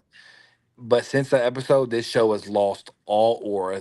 No one talks about it at all. Everybody, and that's how I was still playing the game, bro. When it happened, I was playing the game. I stopped playing the game.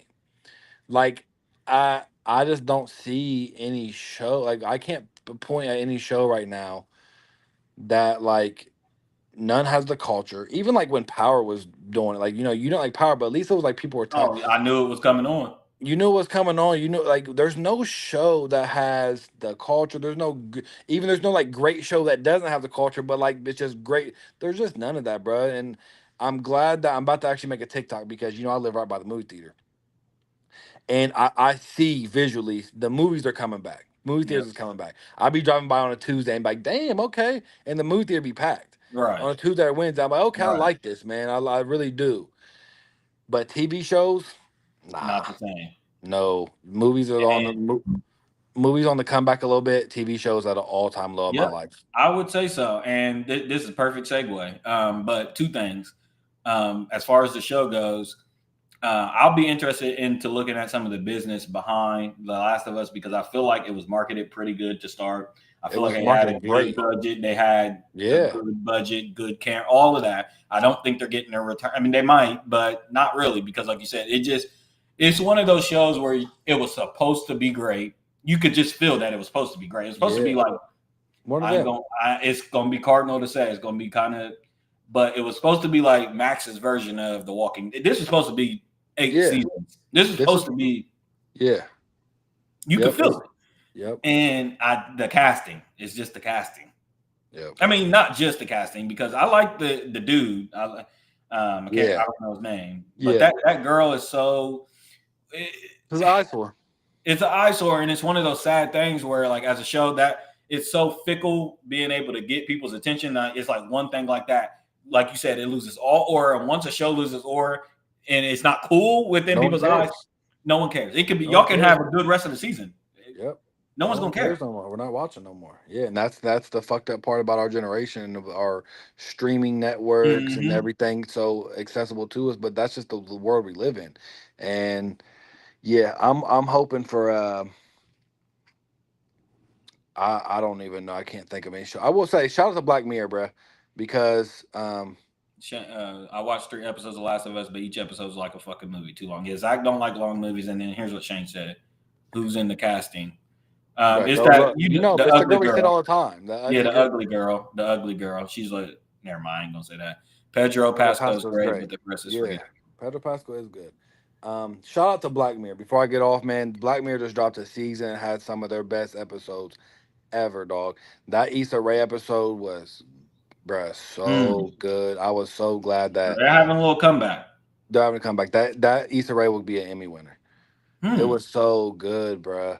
There was that episode, and there was this other episode with Black Noir or whatever. I just went through and ranked all my. I'm about to make a TikTok. I'm ranking all 36 episodes, and there was Hmm. like 3 episodes that came in like the top 10 on this season. On this season? Yeah. Yep.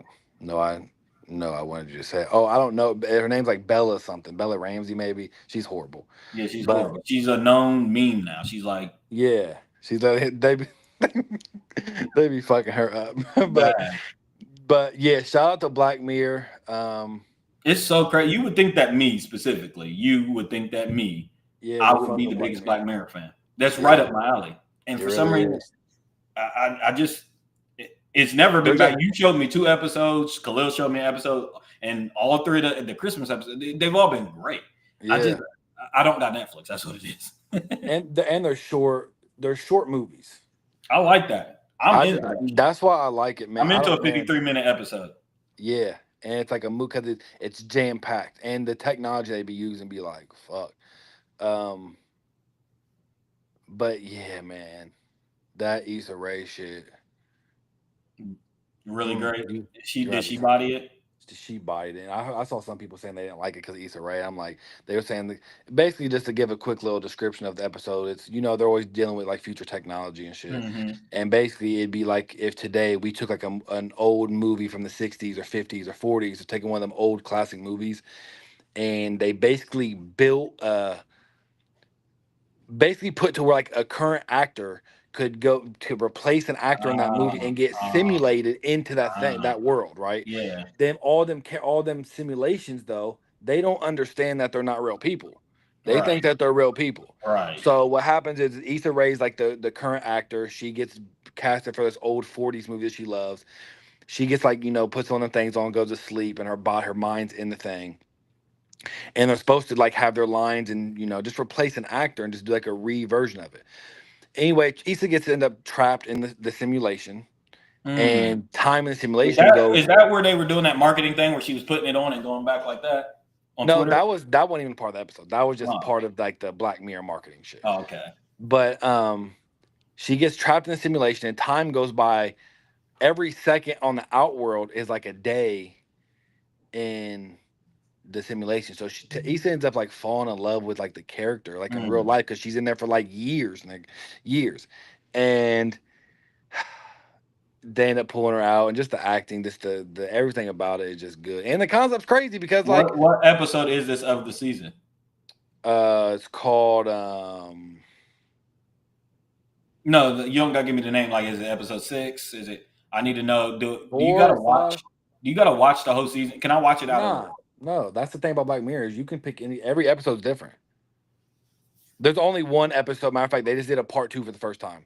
That there was an episode that came out on season 4 or something. They just did a part 2 of it, and that was great too. And that's another crazy episode, bro. These motherfuckers.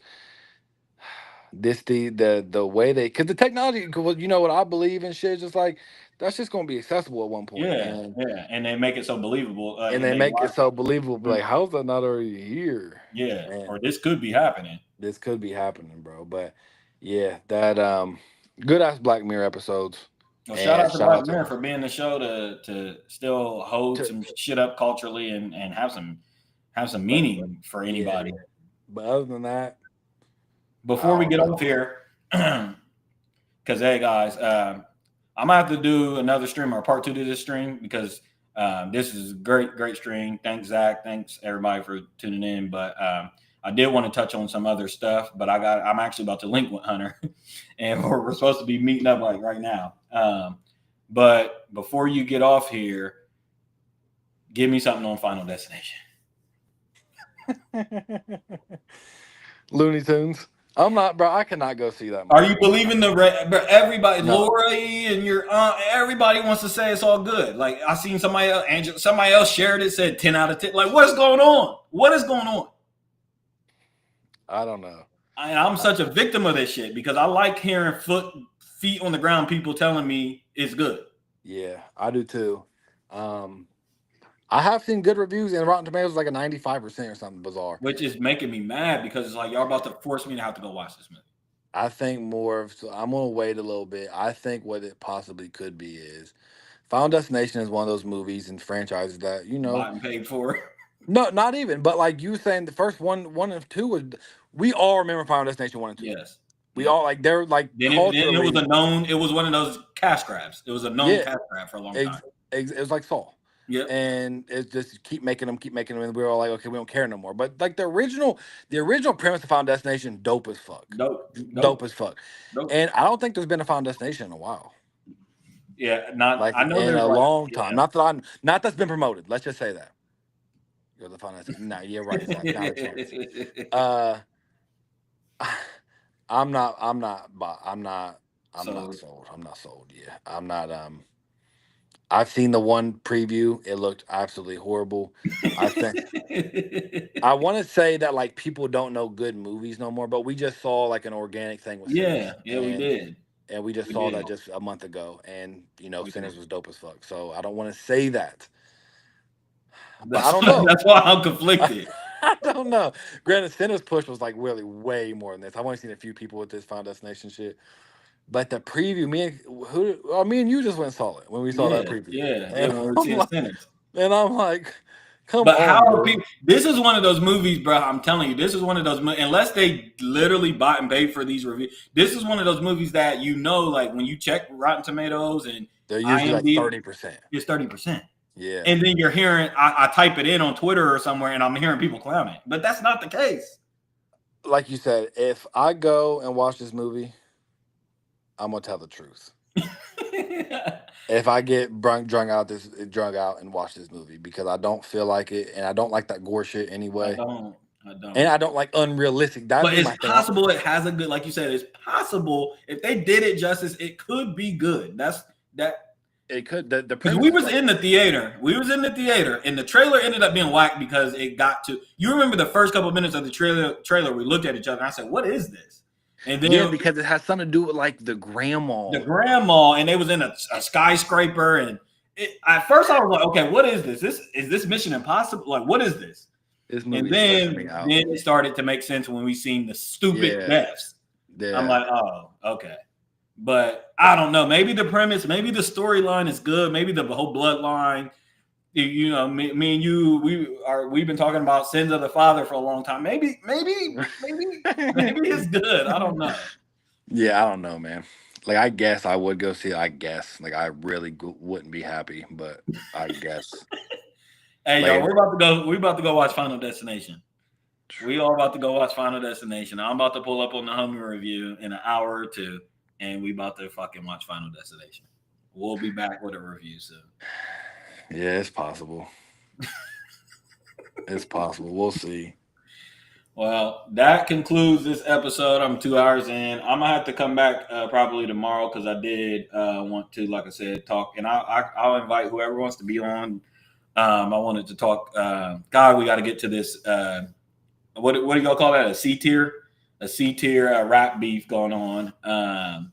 East versus West is heating up. Middle East is heating up. I got some shit to talk about. Zach says it got 92 on Rotten Tomatoes right now. Yeah, we know. We'll go be the judge and we'll let you know. This is your host, Lord of Lips. This is the Hummer Review. Please go follow him at his page. I'm about to go pull up on him and we will be back with a review. Peace.